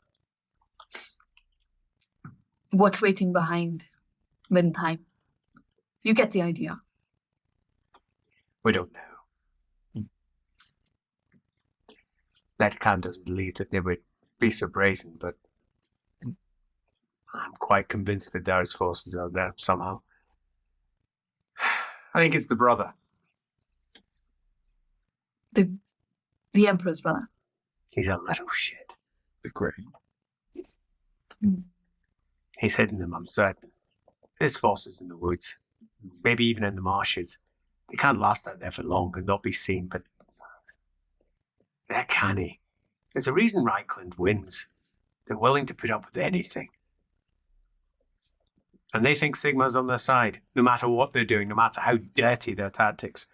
That's why we have to be dirtier. Says. Tasnik doesn't agree. He thinks he wouldn't, just couldn't. Tasnik's an idiot. He's blinded by his son, loss of him. He just wants revenge on anything. But we're sitting ducks out here. Would the brother assassinate? The brother would do anything. If it would support Karl Franz, he would do anything. As far as he's concerned, it's his throne. His little brother, idiot that he is as far as he's concerned, his puppet. He should be emperor. This magic that's being forced upon him means nothing. Obviously, I haven't said this. He says, but he's a twisted, bitter man for what's happened to him. Duke of Dunkelberg to which? The path of his life has been bitter. He is not happy. I spoke to him before I left, down to the board. That was a younger version of the man before he had become a witch. He was a good man. But then everything he had been trained for was yanked away. Philandering Karl Franz, who was going from court to court, just having fun being the spare. Not needed. Suddenly was thrust into the centre, had to become emperor. He was a young man, not ready for it. Then his father died, almost a year later. Happened in such a short time, Karl Franz wasn't ready. It's why everyone voted for him. Everyone voted for him, almost. It wasn't the North, of course. The North would never vote for the South. Yeah, now you're coming with them. They should be ready. We're ready. I'm ready. Our men are ready, even if our bloody leaders aren't. You tell them to get ready. I will. Also, good to see that you're in my employ. He says, I'll have you paid on the way out. And indeed, you do indeed get 5 shillings. Don't spend Shillings? Don't spend it all on sweets. 5 whole shillings. Who's next? The bright college, burning bright, goats of Axwave falling from gargoyles. It's going to be interesting to see what it looks like to him. It is. The bright yeah, college is yeah. almost entirely bright. The concentration of energy there is extraordinary. This is on a confluence of the ley lines, and Altdorf itself is on a confluence, and it's a far more complicated network than he had ever previously believed. Thrumming coils of magic working through the city, some of which just appear to rise up and go into nothing, appear out of nothing. To his vision, this city is alive with magic. It thrums down the rivers. It goes through the buildings. It makes sense of some things that don't make sense. Entire street networks appear to have been laid out according to the magical patterns that lie beneath them and have formed around them.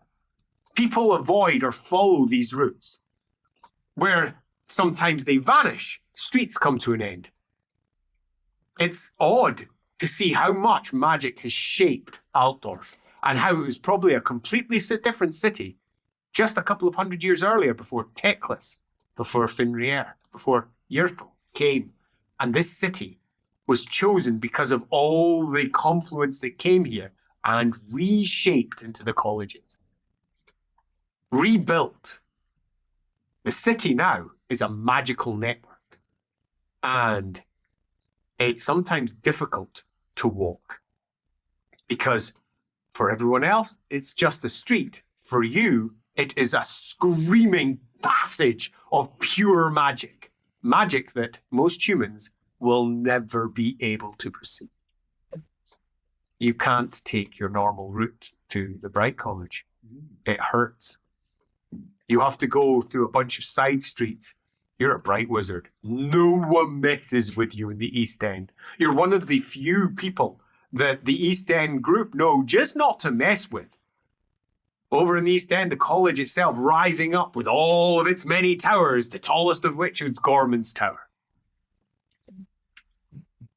The great hexagon, the 7-sided college. The burning keys that can be seen everywhere. The lock-shaped windows, each ruddy with red light. Getting in is not particularly difficult, particularly because good old Elric is coming with diplomatic, let's say, news. he's in a position that has not been available to the college at all. And he is uniquely positioned to open a doorway that has been closed to the college since it was first founded. A doorway that firmly got a gold seal over it and the symbol of his ear. And he has access to the Wizards Guild in the north. This, surprisingly or not, opens up doors within the college as he works his way through to Gorman's Tower and eventually works his way up to the office of the Supreme Patriarch of the 8 Colleges of Magic. The Supreme Patriarch of the 8 Colleges of Magic is not here. You knew he was not here because the burning gouts from the top of his tower are low. Instead, it's who actually runs the Bright College. Feuerbach. Talabicklander. Was he, when Elric first returned, is he the guy he met outside near the brothel? That's a question I can't quite recall. Yeah. Helmut Feuerbach is a red-headed man. What a surprise. With a small, pointy beard, a very fine moustache, hair right up, tall, at about 6'4".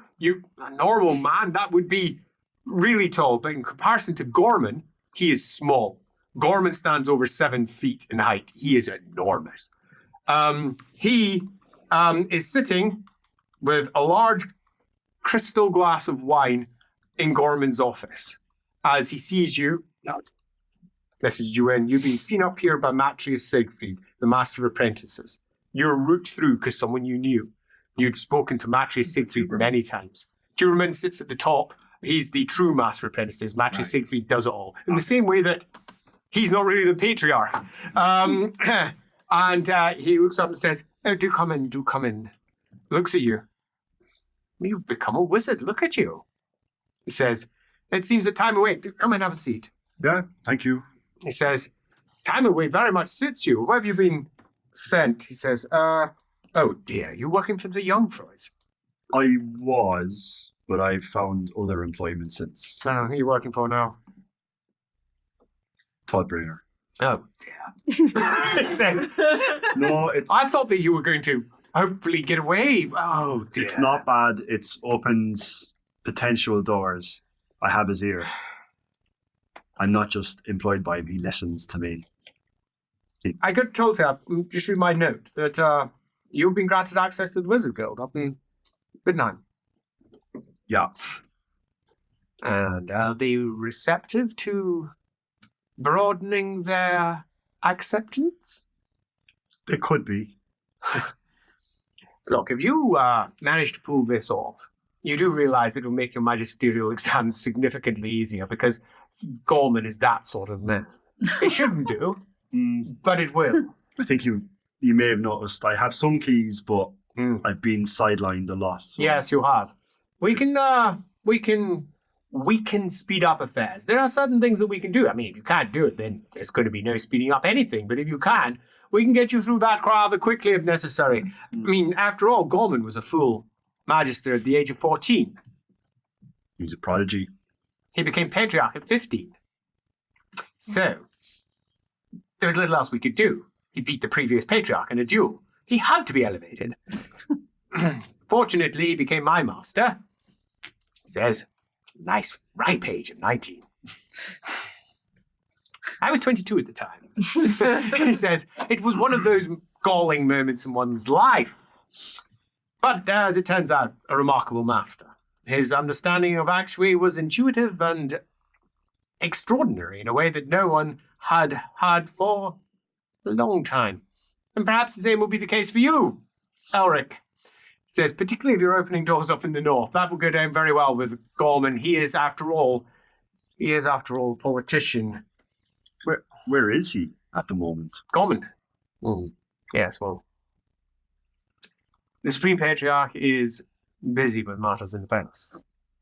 Matters where? In the palace. In the palace. But, he Have all says, the patriarchs or just the supreme? he stands up and he walks over to the great balcony that looks down over the heptagram. It's quite the extraordinary sight, particularly for your vision. Has he ever been up? He's never been No, up. in the Gorman's office. And he looks down over and points. There's the palace. Gorman's flags are not flying. So it's hush hush. Don't like it one bit. Would this potentially have anything to do with my employer? If you are in a position where you can speak to Todbringer, get him to withdraw. He's been invited. Of course he has. Really, open your eyes. No, I Get know. him to withdraw. Swiftly. I don't trust any of this. It's filthy business. Are we just missing Gorman, or is there more people? Look. You and I, we're from the East. We don't care about this nonsense, North and South, ripping each other's throats out. But Gorman, he does. Oh, he really does. You know what they say? The old Gorman clan from the day? He loves blood, and he loves war, and he loves fire. The Gorman, he gave me a speech about it just a week ago, how the Gorman used to drench themselves in the blood of their enemies. There's plenty of enemies who are not within the Empire. Oh, well, you and I know that. But then we also come from the Ottomans, so... Well, it's not so much that we went to war with them all. We went to war with them all ourselves, so we're not exactly free in this. But there is no reason for this to fall out the way it's going to fall out. I am a politician. Sadly. Gorman isn't. He's a warlord. I'm trying to balance this out as much as I can. And he's been Ulrich? guided by an erratic. Your view of this might be rather simple. At least that's how you're portraying yourself. But you're not an idiot. You never were. You always looked after your own. Always. You could have graduated from here 2 years earlier than you did, but you chose to keep yourself back so that you could ensure that your peers passed first. Now, you can deny it all you want. I know the truth of it. Siegfried was tearing his beard out because of you. And your stubbornness was to your advantage. You're a classic, absolute classic Taliban. I understand. Don't let them stay. Dig your heels in. If you wish to see lives saved, you have an opportunity. Speak to the Graf. Also, do not mention it outside of these walls. That I am the source for this. Nothing. You've just heard it. Birds say or something. Tweets. Twittering. It's called X now. Everything app. Bullshit. Keep it to yourself, but gods, we're in trouble. No, I know. I've seen what awaits us. I was at the palace. I love the palace. I was at the palace just last week.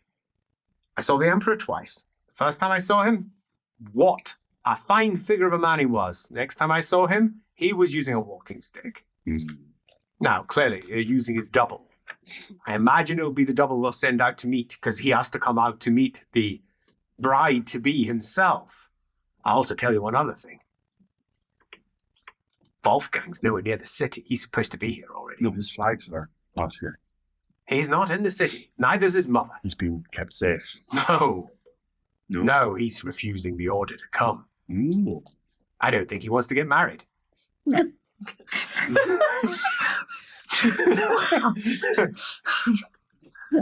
Doesn't matter what he wants. Use a here. Calm down. Real quick. You ever been in the ether?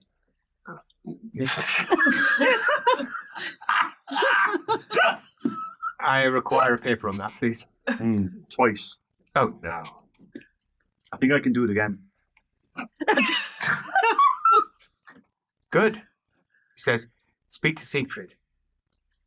Speak to Lord Majesty Siegfried. He's our most experimental. He's a master at manipulating actually to do non-standard. In fact, if you look, maybe perhaps Lord Majesty Slaughter would be a better option. For the sake of time, he'll have written a letter. Yeah.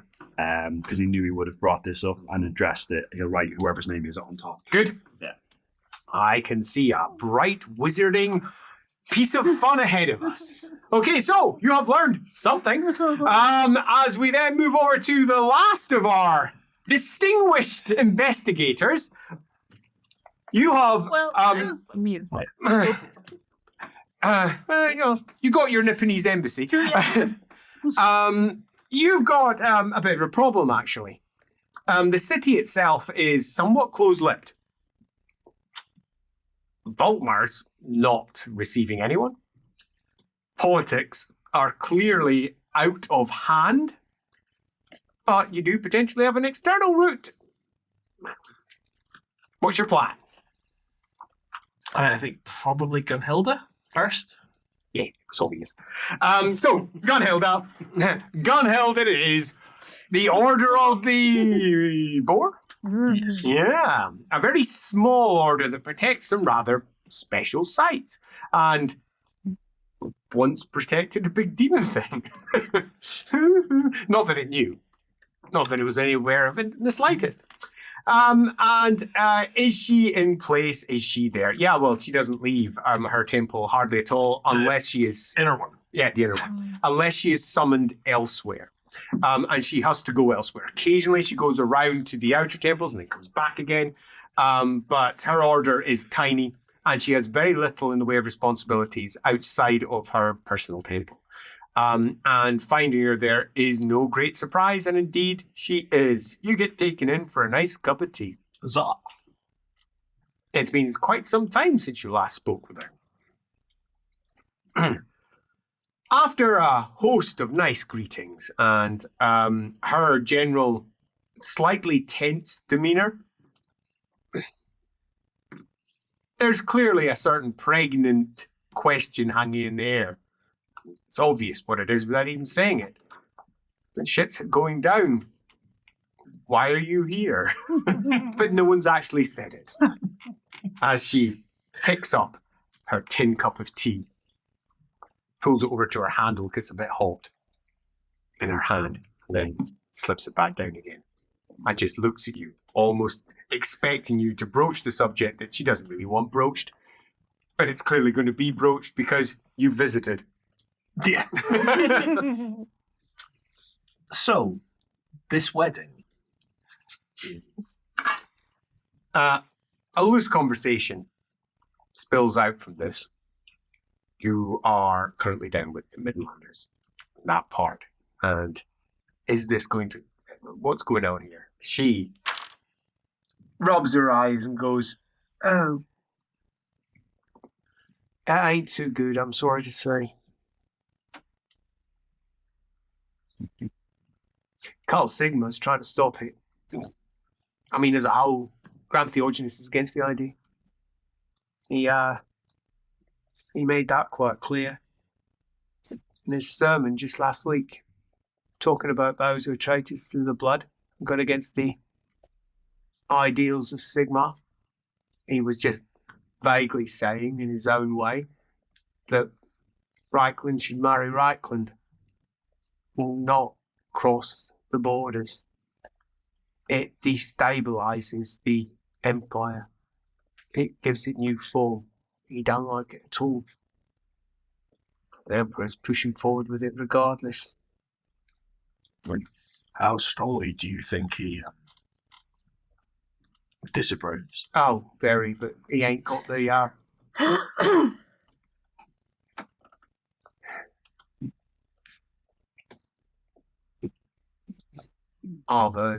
they're organising some groups. Burnings. They're going to be... It's not going to be thrown tomatoes. Because our empire has tomatoes. Confirmation. Only one way to pronounce it. Tomatoes. Also has potatoes. But no potatoes. Because nobody says that. No one says potato. That's what I said last week. That's the joke. I know. It was a call. Yeah. Come on back. They won't be throwing potatoes. He says it's going to be Fireball from nowhere. it's going to be firebombs. Fireballs. Bombs. Yeah, I've heard of a group that intended to bomb the Midlanders when they were out. Of Yeah, Sigmarites are going to be doing it. Yeah. And they are backed, mostly, by the cult. They just don't want any of it. They don't want North marrying South. And we're going to have to just watch the fallout. Not much we can do.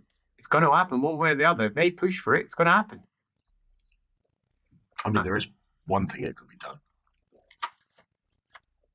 Yeah, what's that? Well, if all of the electors disapproved, they could stop it.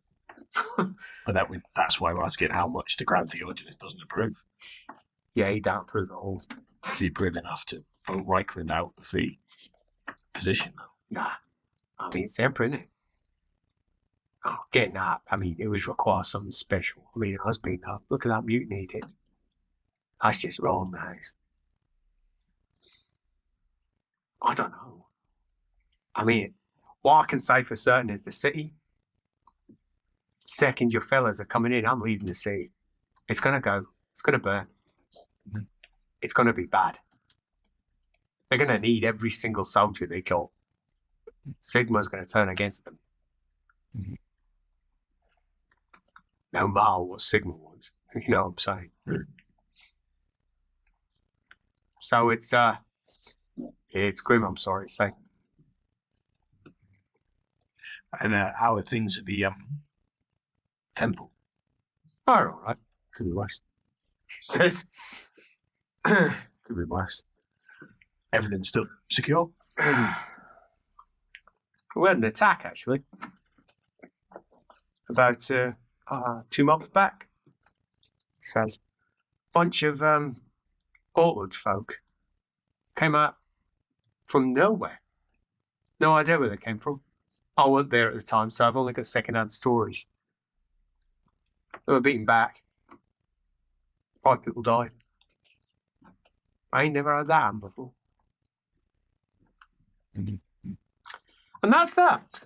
You drink your tea, you go off deeply suspicious. I do a little augury. On the way up? On the way Yeah, out. like that, go for it. Yeah, it's pass. Augury. Pass. Neutral. Well, that doesn't. Yeah. As, Not bad. It's not Not bad. bad. Yeah. yeah, Not bad. neutral. 3 point.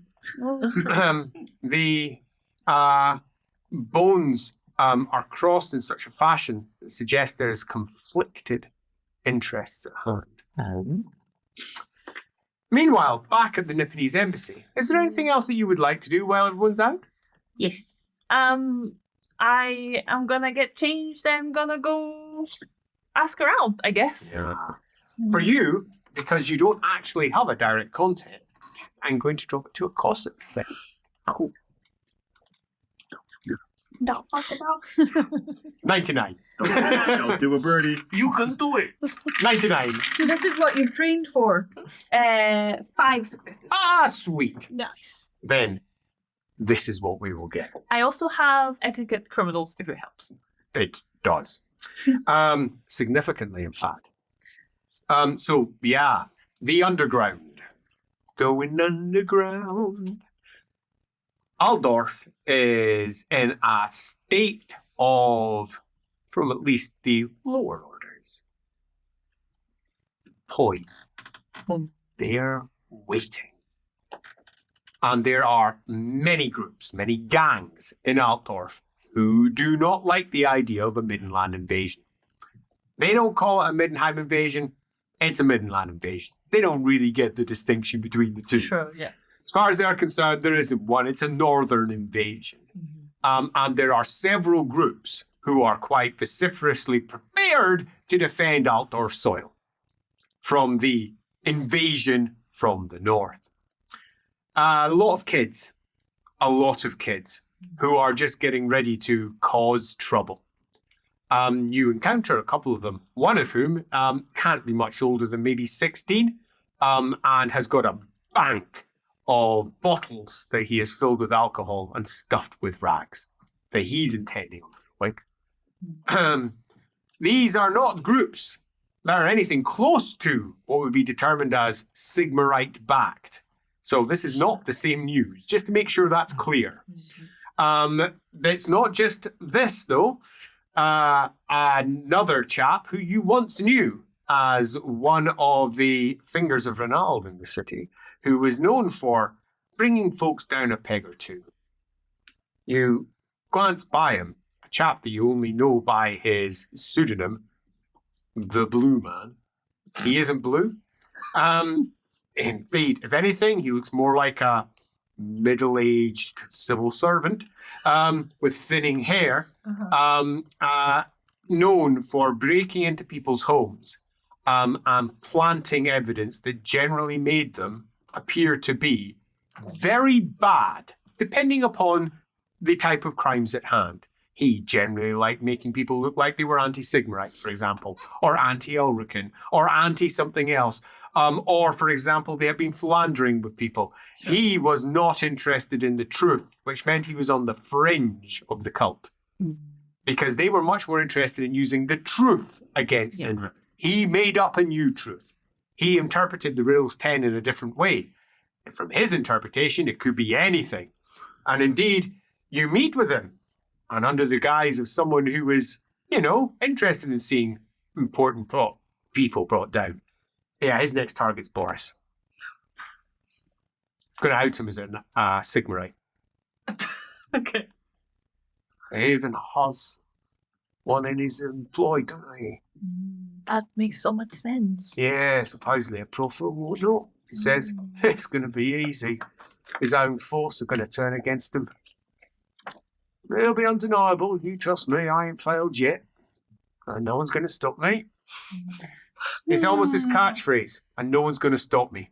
People have tried multiple times, you included, to make him not do something. Yeah, because he was a crooked finger. He probably messed up a lot of our plans. Challenge accepted, Blue Man. And he is somewhat foolishly telling you his plan, which is to out him. He's told his plan to lots of people of rank in the Granaldon cult. Is there any more concrete? No, he never gives anything that. He always goes top tier and leaves everyone else to guess how he's going to bother doing it. So there's that. That's not great. Yeah. However, on the other side, apparently, the local Ranaldons have got together and they've come up with a very different plan also. Again, the crooked fingers. Again, one you knew. She's now leading the crooked fingers. They swap around, about. A woman in her mid-20s, missing one eye completely. She doesn't wear a patch. It's just broken. It was seared out by a poker from a noble. Yeah. Sure. Yeah, pretty nasty. She has a network of scars on her back. And she's intending to bring down the cult of Sigmar. It's about fucking time. We've been talking amongst ourselves. Can't deal with this. He's got above himself, I think. I mean, it proved this. Fucking travesty, that's what it is. Betrayal of Altdorf. Yeah, well, we'll see what they think when they find a woman in his bed. He's got vows, he does. It's not even a lie. Nope. Absolutely. He's been caught with 3 already. It's all been covered up. Number 4. Yeah, that one's not going to be so easy to hide. We snuck one of our girls in, and she's having the ride of her life. Wow. Yeah, well, he's about to go on his own ride, because she ain't going to go down quietly, if you know what I'm saying. And they're going to try and slip a dagger between her ribs, because that's what they do. Sigmarites are filthy fuckers, every last one of them. They're all dipping it in when they can and when they can't. Well, she ain't gonna be so easy to bring down, if you know what I mean. Just you watch. Just you watch. So an interesting insight for you to return with. Yeah.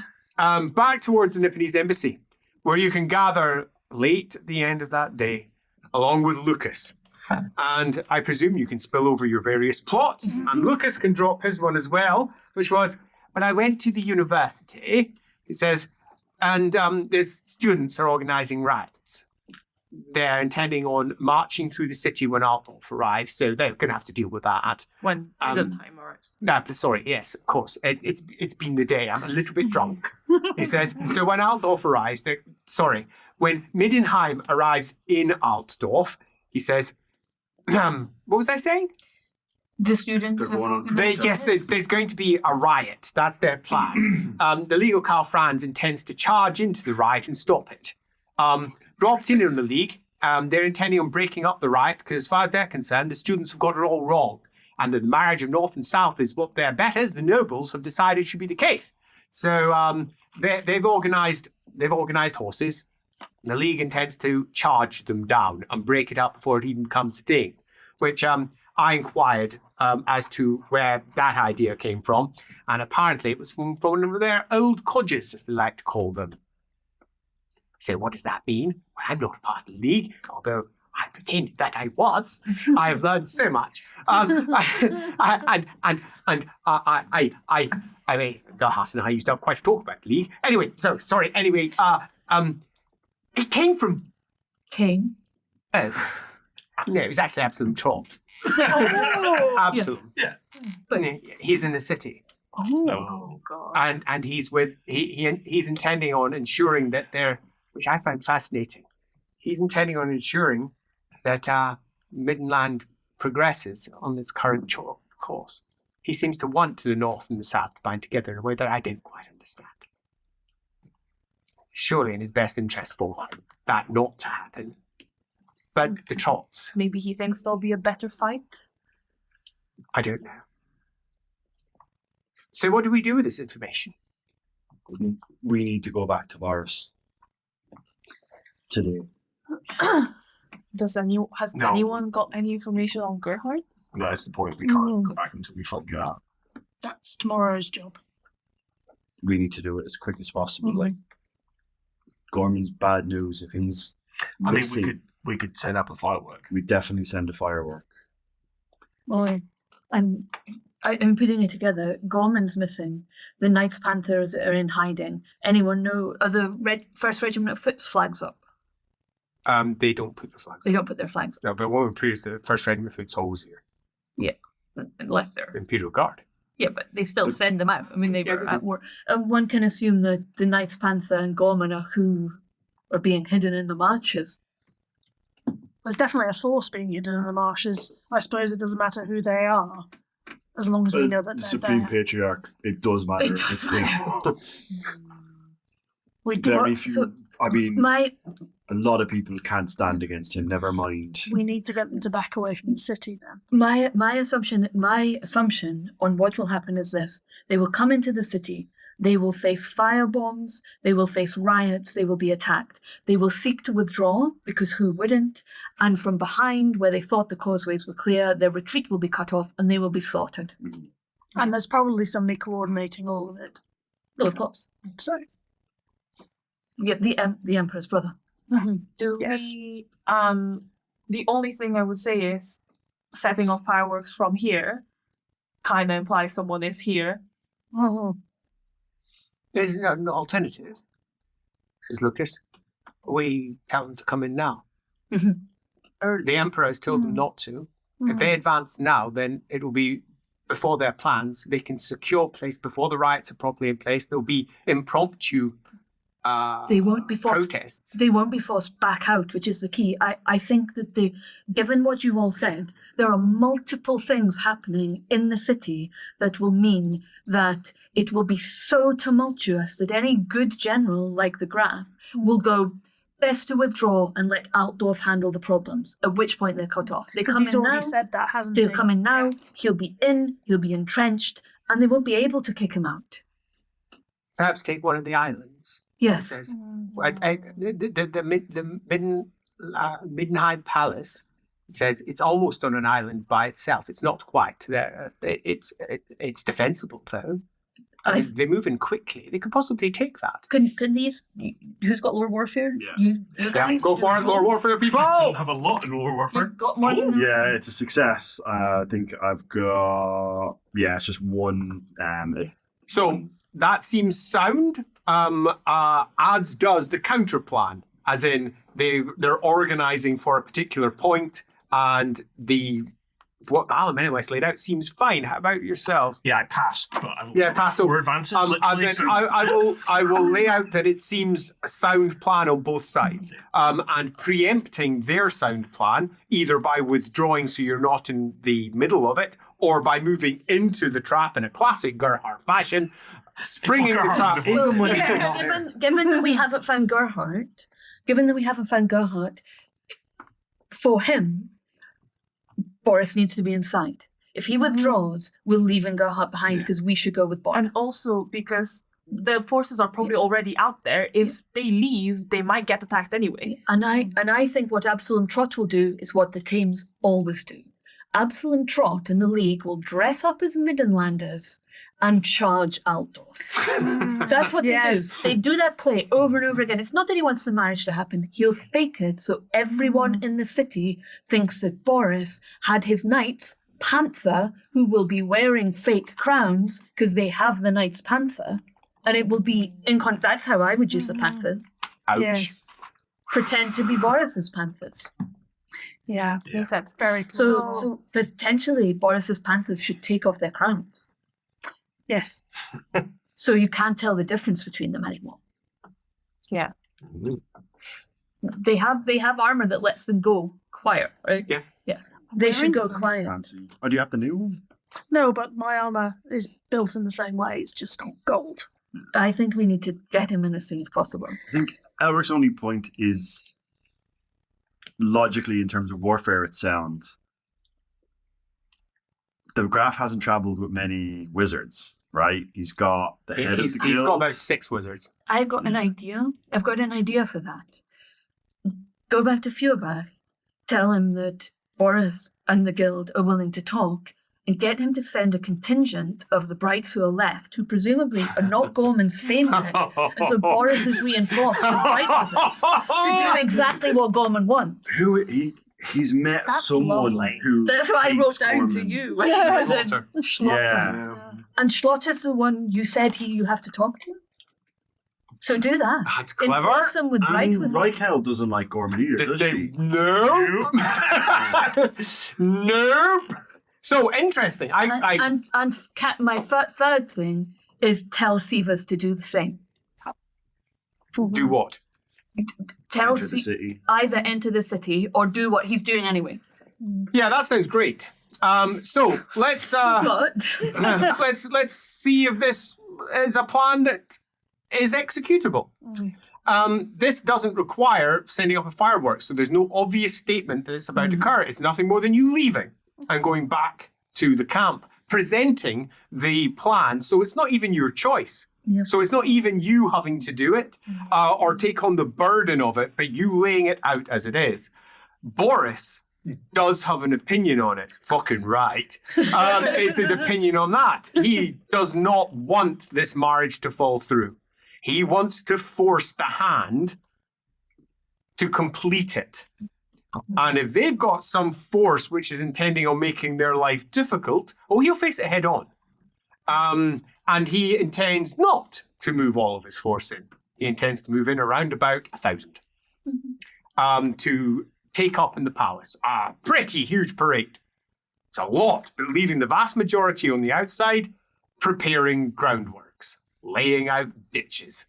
Ditches, ditches, ditches. Because as we all know, ditches suck if they've got knights. Absolutely suck. It's hard to attack across a ditch. Wizards are very good to get across that.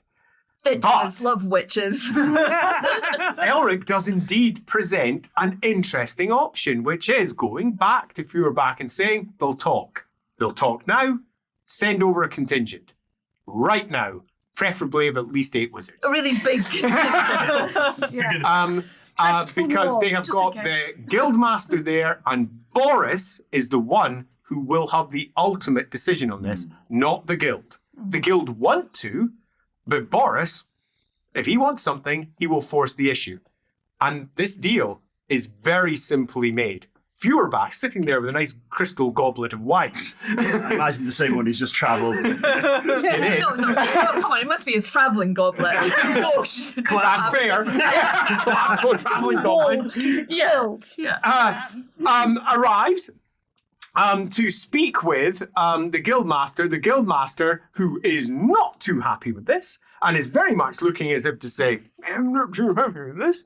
And Boris, who just folds his arms and say, right, so Bright College is coming into city, isn't it? Well, I'm not entirely sure. We have set up, we've got an independent channel. Yeah, well, they're coming in either with you or without you. Would you like them outside your purview? Would you like them under your purview? It's your choice. And you'd like them outside your purview, it's all right. I'll set up a second guild of wizardry. Would you like that? Guildmaster of the current guild of wizardry.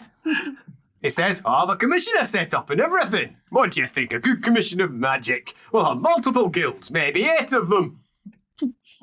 I might split your guild up, eh? Well, if you put it that way, he says, it would be better with than against, but I don't want the rest of the colleges. I need a promise from you. He says, no, fuck them. He says, right, we need bright wizards and we need them now, right here. What do you say? I'm an elect account. I can draft up all I require. Oh, dear.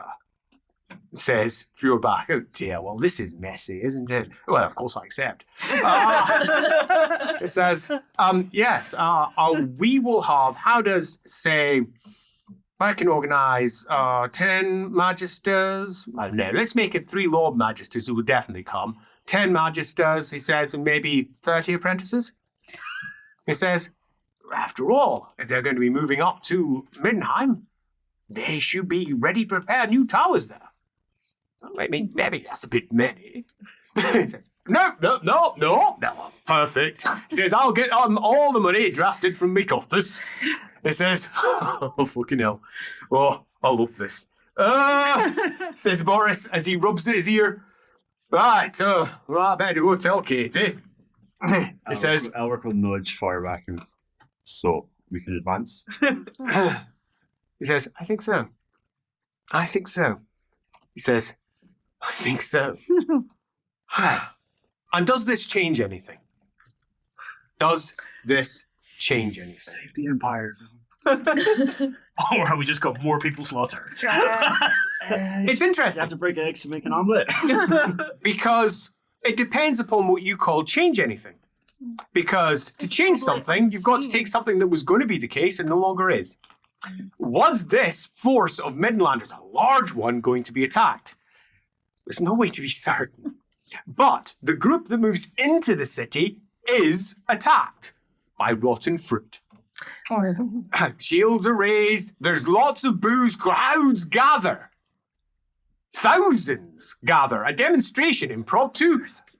It was meant to be gathered the day or two after that, but they're all coming in. What do you mean they're coming in? They pretty much storm the gate. They all come up and they say, we're coming through, and they won't take no for an answer, and there's not enough guardsmen there. The gates are open. They just go right through. Send word to the palace, people galloping off. And they move straight to the Middenheim Palace. The Middenheim embassy, indeed, inside the city of Altdorf. And before anyone can really properly do anything, they've ensconced themselves in one of the islands. But they're not the only force doing this. 2 others do. From the east comes Ostland. Ostland are, if anything, worse, because there is a coincidental explosion at the gates, meaning that the gates can't close. Oh, what a shame. And they march their way up to the gates, which would have been closed, but are not. Then pass through and make their way over to the Ostland embassy, which is in the south of the city, not far from Guelner Hill, and indeed right beside the von Ostland estate. And they set up there with some 500 Ostlanders. There's no reason they wouldn't be allowed in. The Elector Count comes with them. And Nuln. From the south and the Griffin Gate it was almost like it was timed.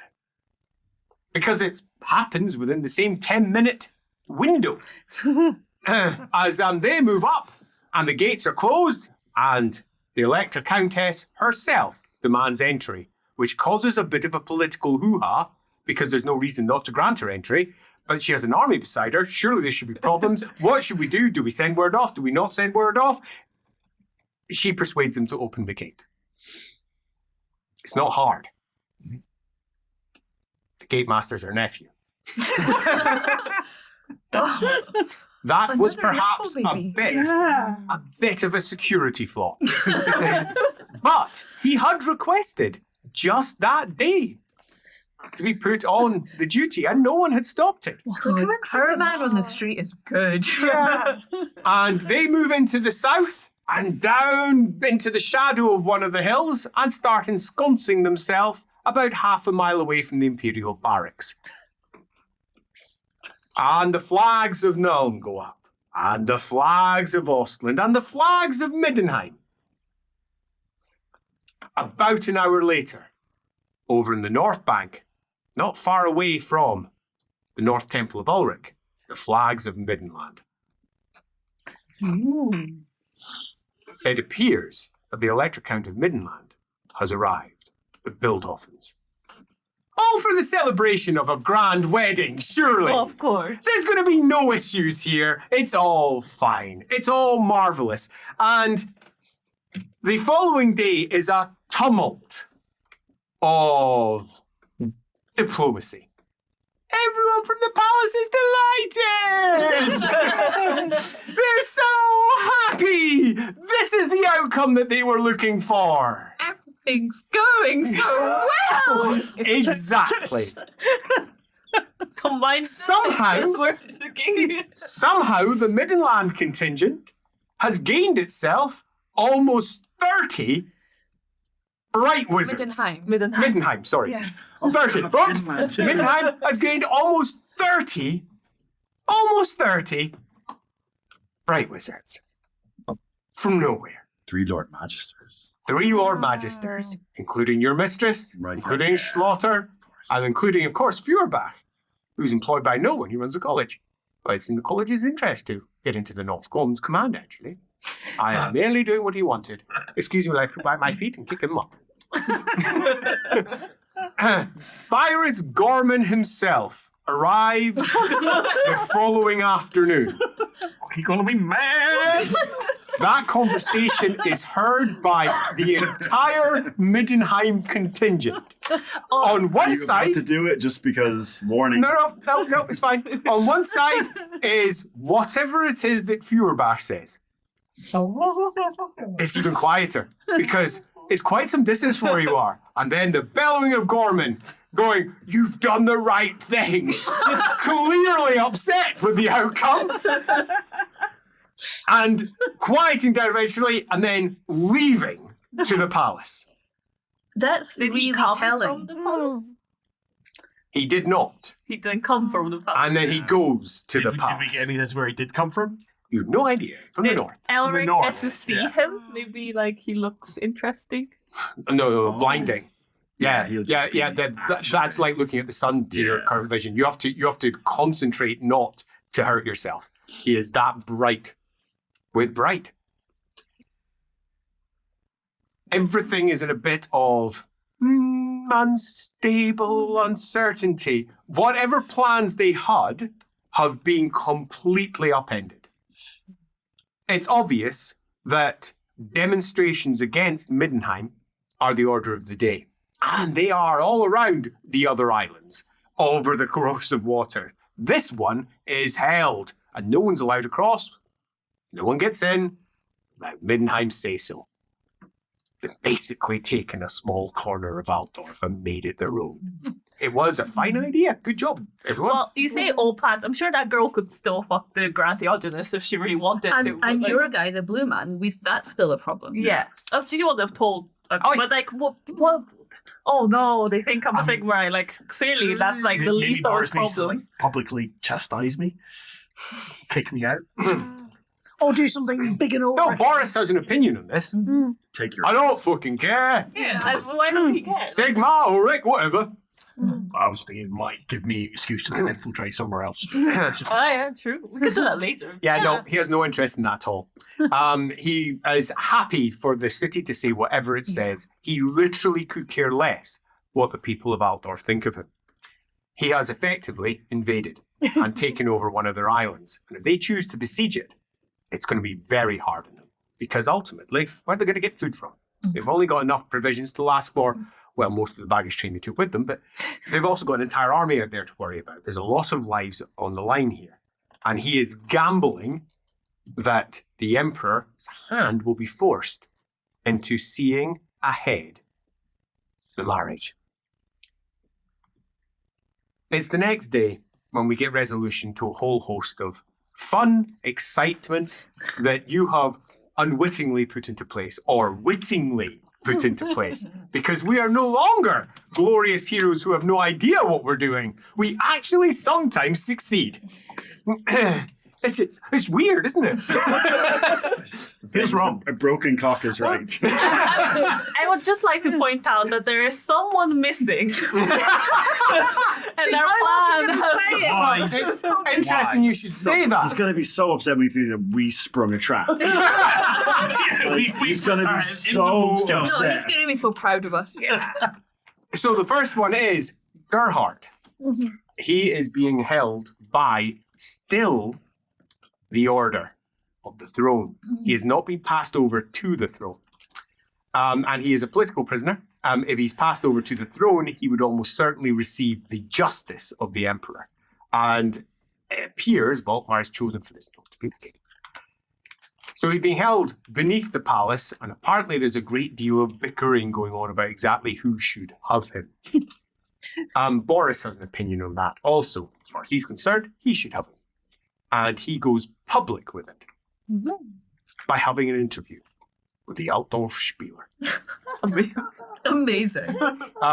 Where he says, somewhat politely, that a hero of Middenheim is being held by the cult of Sigmar, a cult that I am known to support. Does take even wind out of the Savvy Boris. I can just imagine Katerina's is like frazzled PR. Like, feeding lines. Is this becoming the thick of it? Exactly. And Sigfeder is Malcolm Tucker. And his interview is quite clear. He thinks that this should no longer be the case. The man is a hero. And no matter the internal politics of Reichland, they should be put aside for a hero such as he. And it's an interesting line. It's enough of a line that the cult of Sigmar itself sends representatives to discuss what being supportive of Sigmar means. And is it practical? Will they open more temples of Sigmar in Midnight? Oh.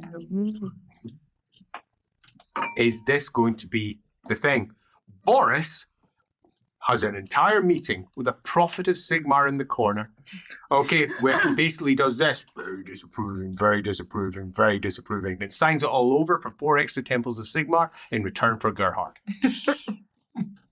They didn't expect this. As Boris just sits there and smiles. Didn't you hear news? I support Sigmar, I do. Why wouldn't I want more temples in my city? Well, there might be a bit of a complaint from the people, but I'm the Grand Duke. I'm the fucking Graf. They'll take what I give them, and that's just the way it'll be. Don't worry, we'll open a few new shrines to Ulrich as well. We've got to be fair. Piss off.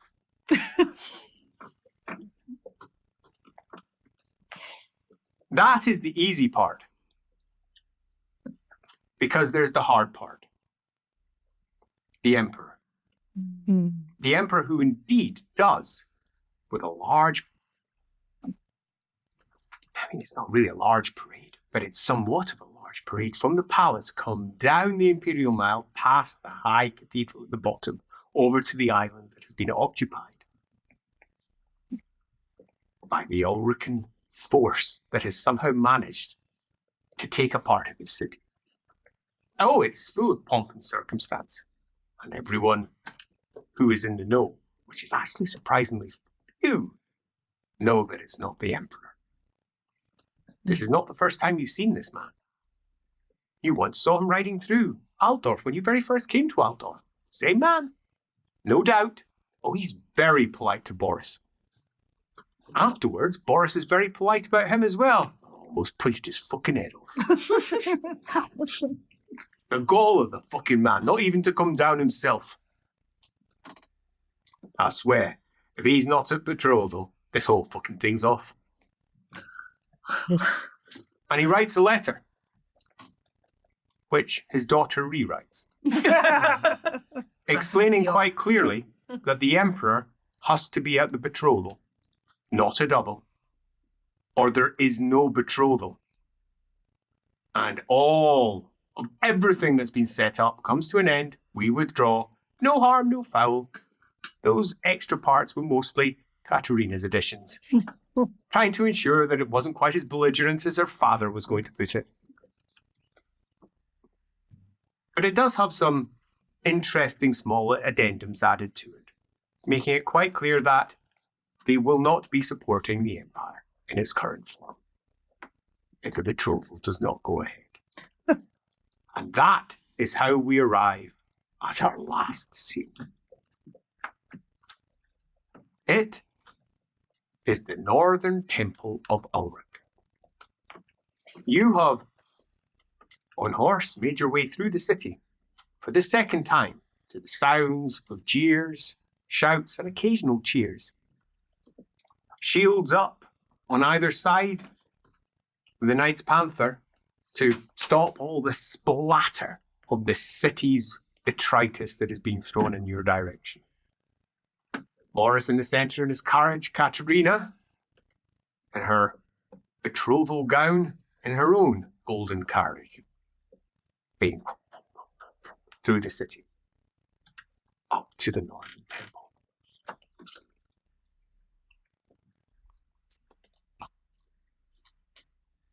It appears that the heir to the Emperor did eventually arrive. His flags went up yesterday. He arrives at the appointed time. And he arrives late to the betrothal. Boris, in the temple, is already annoyed. The Temple of Ulrich, its internal circular space, is where everyone is gathering. There is no pews, no handy chairs.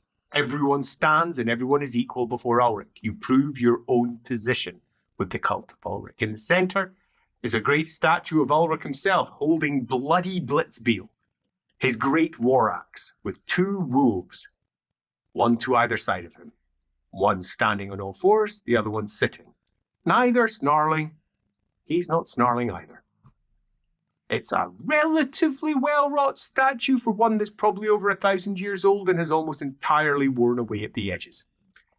It's probably human-shaped.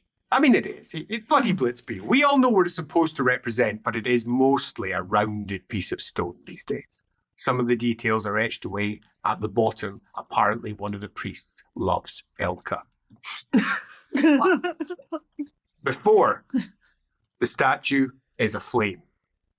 Logs burning, and all of the local priests of Ulrich are here. This temple only has 3, but they're here. It has 4 initiates as well. They're also here, slightly overwhelmed by the temple full of people. Those who are here to see the betrothal. And broadly, on one side, it's the Mittenheim contingent, and on the other side, the Reichling contingent. There's to be a proper betrothal, as the Reichland put it. This is the proper betrothal as far as Mittenheim puts it. Later, at the temple, High Cathedral, in fact, of Sigmar. And that is where the Electrocants will sit in. Everyone together with Sigmar. But Ulrich comes first. All part of their deal. And at the top, by the fire, stands the white-clad Katerina. Her blonde hair pulled back, her pretty face made up perfectly, waiting for her man. He is an hour late. What absolutely? By this time, Boris is fuming.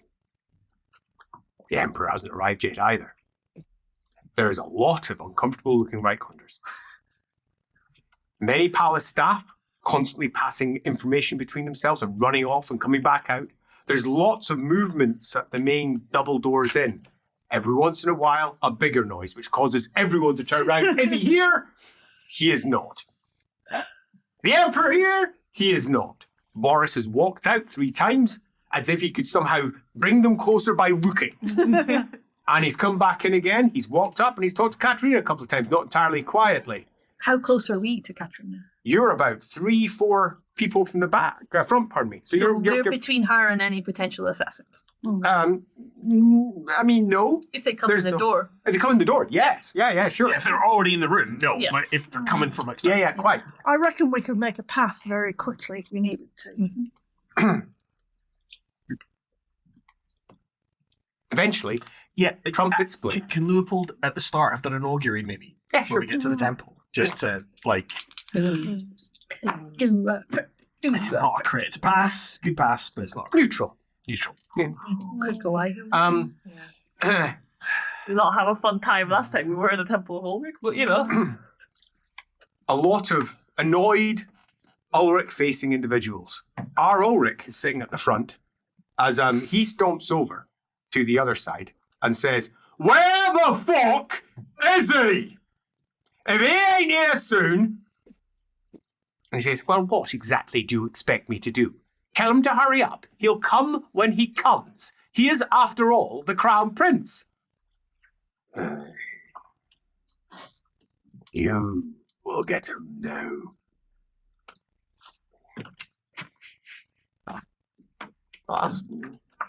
And he goes off. And you can see on the right-hand side, Bush will go. Apparently, this man is not one known for just going off. But eventually, the trumpets sound. And the clop, clop, clop, clop, clop of hooves can be heard. And the Emperor comes first, in a wheelchair, wrapped up in red and blue, his crown on his head. He looks like a weak, emaciated, ill version of the man that you'd seen the previous time as he's brought in. Oh, the entire Right Clan group can't stand. They already are, so just stiffen themselves. What does he look like? He's a man. Etherically.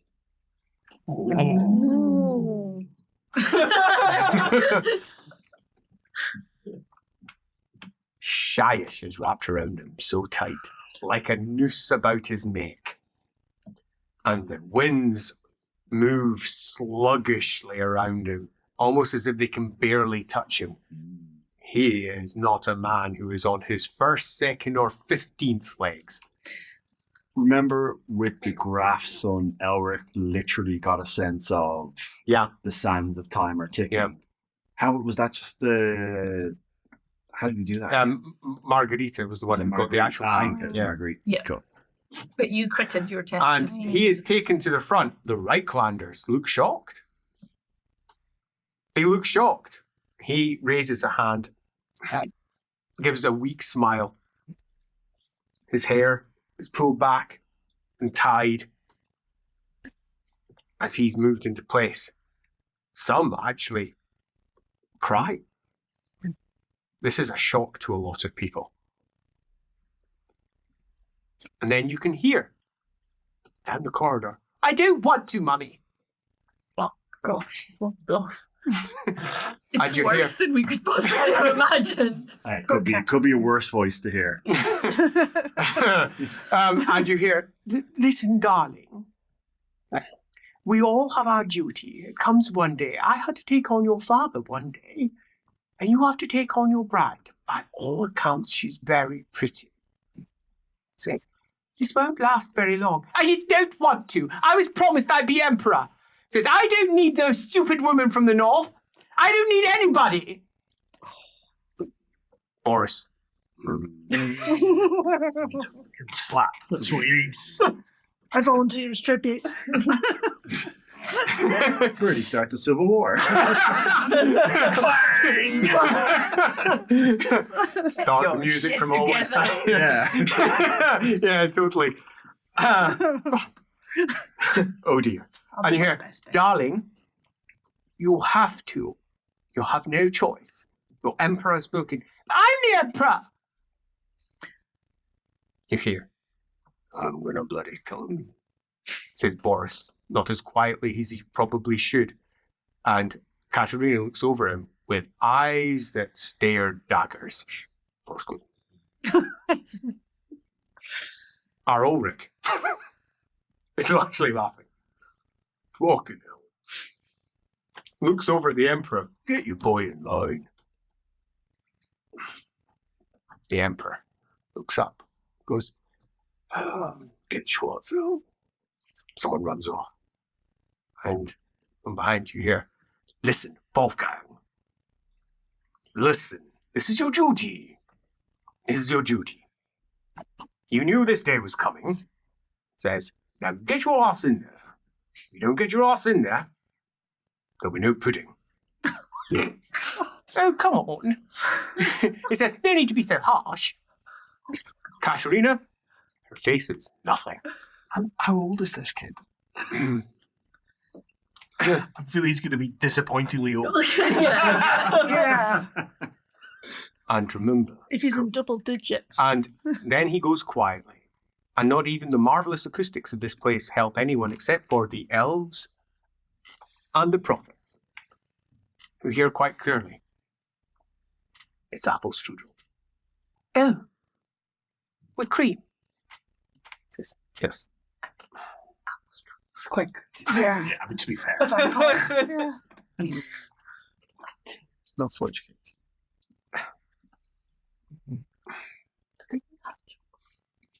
But it won't take very long. And that is how they persuade the young Elector Count-to-be to enter into the Temple of Ulrich. A man of 27 years. Jesus. A relatively Disappointingly old. a relatively Yeah. weak chin and a big long moustache that goes down. He sort of looks like this. His hair is all floppy and long as he comes in. Waves a little. He goes, oh, Uncle. He says, and waves at Katerina and goes, hello. And walks in, nods over the other side, looks over the right hand. Hello, cousin. As he comes forward, Boris looks at Katie and he's just mouthing, I'm sorry. Shaking his head. Arranged. As Katerina looks round and just smiles. Concept professional. Okay. Our man makes his way to the top. Who's got nose for trouble? I would like to have a roll, please. Nice away. We're usually suspicious of That's a crit. Oh, nice one! One success. 4 See successes. my amulet. I got a good roll too! I've got the best roll in the world! Sorry, this is all going to be fun. I'm going to send you a fortune point to get rid of that. What from- does your amulet do? Do tell me. My amulet means that I think I don't have that anyone attacking me always strikes last. Yeah, sure. But I was going to give it to her. Too late for that. She If- can't wear that. She can't. No, wear she's it. got a particular bridal Okay, thing she has then to it's wear. just me. It Good to know. means that anything attacking me always strikes. So, nose for trouble, successes, please. 4. 6. And you just check that. 6 and a crit. Good. The father. Father first. Crit. He's standing 4 back from the front. Boris is right at the very front up there. And he's heard every creak, every move, every whisper. And he's wondering when it's going to kick off. He's half expecting it. And when he finds out who the groom-to-be is, he half expects it to kick off from his side. Someone's likely to wail a loud punch out of him. And he's right. Our Ulrich can't hold himself. literally can't hold himself. And as it goes up, you see it, the hackles rise, and the fist goes, you know he's going for it. He's going to punch him. And he's a fool. 1, 2, 3 ahead, and you're a Sigmarite, and he's an Ulrican. Oh no. So that's what you've got to contend with. So who else passed? 2, 3. He touched you, mate. Elric, you're at the end of that row, and you catch something completely different as you move over, and you see a spiral swirl breaking through the natural height here and moving like a vortice down towards the center of the Reichland line. You look over and you can see no movement. People shouldn't be moving right now in the center of the Sigmarite line, near the front. It's not fair to call it Sigmarite, Reichland line. Near the front, there is movement in a way that you are hackles raised against. Doesn't mean you need to react. You can just, because reacting means you're also one of the people who's moving, which means the other people might activate. It's all very difficult. Fireball. 4 successes. So that's what you have. Where you are, Birdie, you have limited vision because you've got your helmet on. You're almost part of the honor guard that sits at the back. You're not in the 4 back rank. You're sitting alongside all the rest of the Panther that are guarding lines. And you're seeing him coming up. An urge to trip him up is high. It's strong. I want to punch him. On the other side, though, you can see one of the Sigmarites, clenches his fist and clenches it again, looking at him, clenches it again, and as he lets his hand down and out, you're certain he's going to attack him. Attack who? The groom, to be. There's shit about to kick off, apparently. And then Alaminawide, number of successes, please. 6, interesting. Yeah. Okay, so with your 6, you're sitting in the 4 back rank with the rest of the Jaegers. You're sitting there, and unbeknownst to you, just at the very second that Gerhardt arrives back with the Middenheim contingent down at the island, the very second. It's almost a coincidence. You see it on the opposite side of the temple, up high, an archer who pulls. How the hells did you miss that? How the hells did anyone miss that? As your brain starts trying to figure out, is it the pulling of the weapon? Is that what's revealed it? But you've caught it. And can I make a quick assessment as to who it's like? Is it that? I'm 'Cause now it's in going different to places. ask for reactions from everyone, starting with the lowest initiative. So, you know what you know. How is Elric going to react? So just to get this right, the center of the Reichlanders is where the movement's happening. In relation to Elric, that is in front of him? That is slightly to the front of him, over to the far left of where he is. He'd need to push past one person, past the Knights Panther, towards that if he was going to make a direct impact. Okay. There's lots of indirect options as well. He will just shout, Middenheim, where their center. Where the center, says Elric, as Leopold. Where you are, what do you do? So how far away am I from Ulrich? Okay, from Ulrich, you are 1, 2, 3 people's worth. They're all standing, though, so it's not like it's that difficult to push by. They're not going to expect anyone to push past them, but it will make a little... You look like you're making a run for our Ulrich as a Sigmarite, if you're choosing to do that. You could do that thing where they can only do an action or a movement. Well, I was thinking about doing a miracle, make myself start glowing, right? That might distract our Ulrich. Yeah, sure, it might. Towards him. But what you could do, you could shout something like affirmative for the ceremony. Yeah. Just You're try a and prophet. You do shit like that all the time and everyone knows it. Yeah, that's a good point. Yeah. Yeah. What is your plan? I'm going to yell out as loud as I can, Sigmar and Ulrich bless this union. It's very enthusiastic. To join him as a celebrant. Beautiful. Yeah, and I'll start moving forward as if the Holy Vision is coming forward. Okay, Bertie, what's your plan? Knights guard the couple. Knights guard the couple, comes the call, and...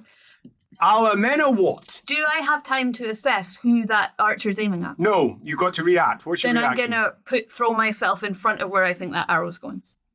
You don't know where the arrow's Don't know. going. So what are you doing? Throwing You're- myself towards Katerina. That's No. 3 people to get through. Okay. Are you charging Katerina? No. Okay. I'll shout, eaves? Is it eaves? The temple? Yes, up in Eves at the temple. Yeah, archer in the eaves. Archer. Left eaves. And Right eaves. And as point. well, yes. Yeah, Right. archer in the eaves. Stage left, and stage point. right. You are Archer not in the the eaves and only point. people who have hackles raised. All across. It's almost like a ripple of expectation. People shouting. Things are suddenly going out of control. The poor chap, the groom, looks shocked as things are happening all right. A Sigmarite pretty much charges him in the side, thinking that he's in danger, and tackles him to the ground. The one beside him shouts, "Assassin!" and jumps on the other Sigmarite. As you're shouting, "Sigmarite!" As the arrow shot goes off and goes through Katerina's throat. Jesus. She falls. So the knights didn't get there fast enough. They nowhere near.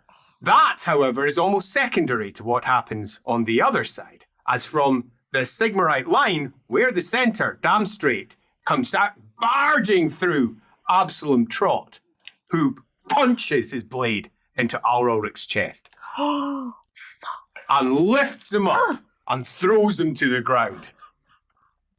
What the fuck is that? This was all going really well. I know. we're doing so well.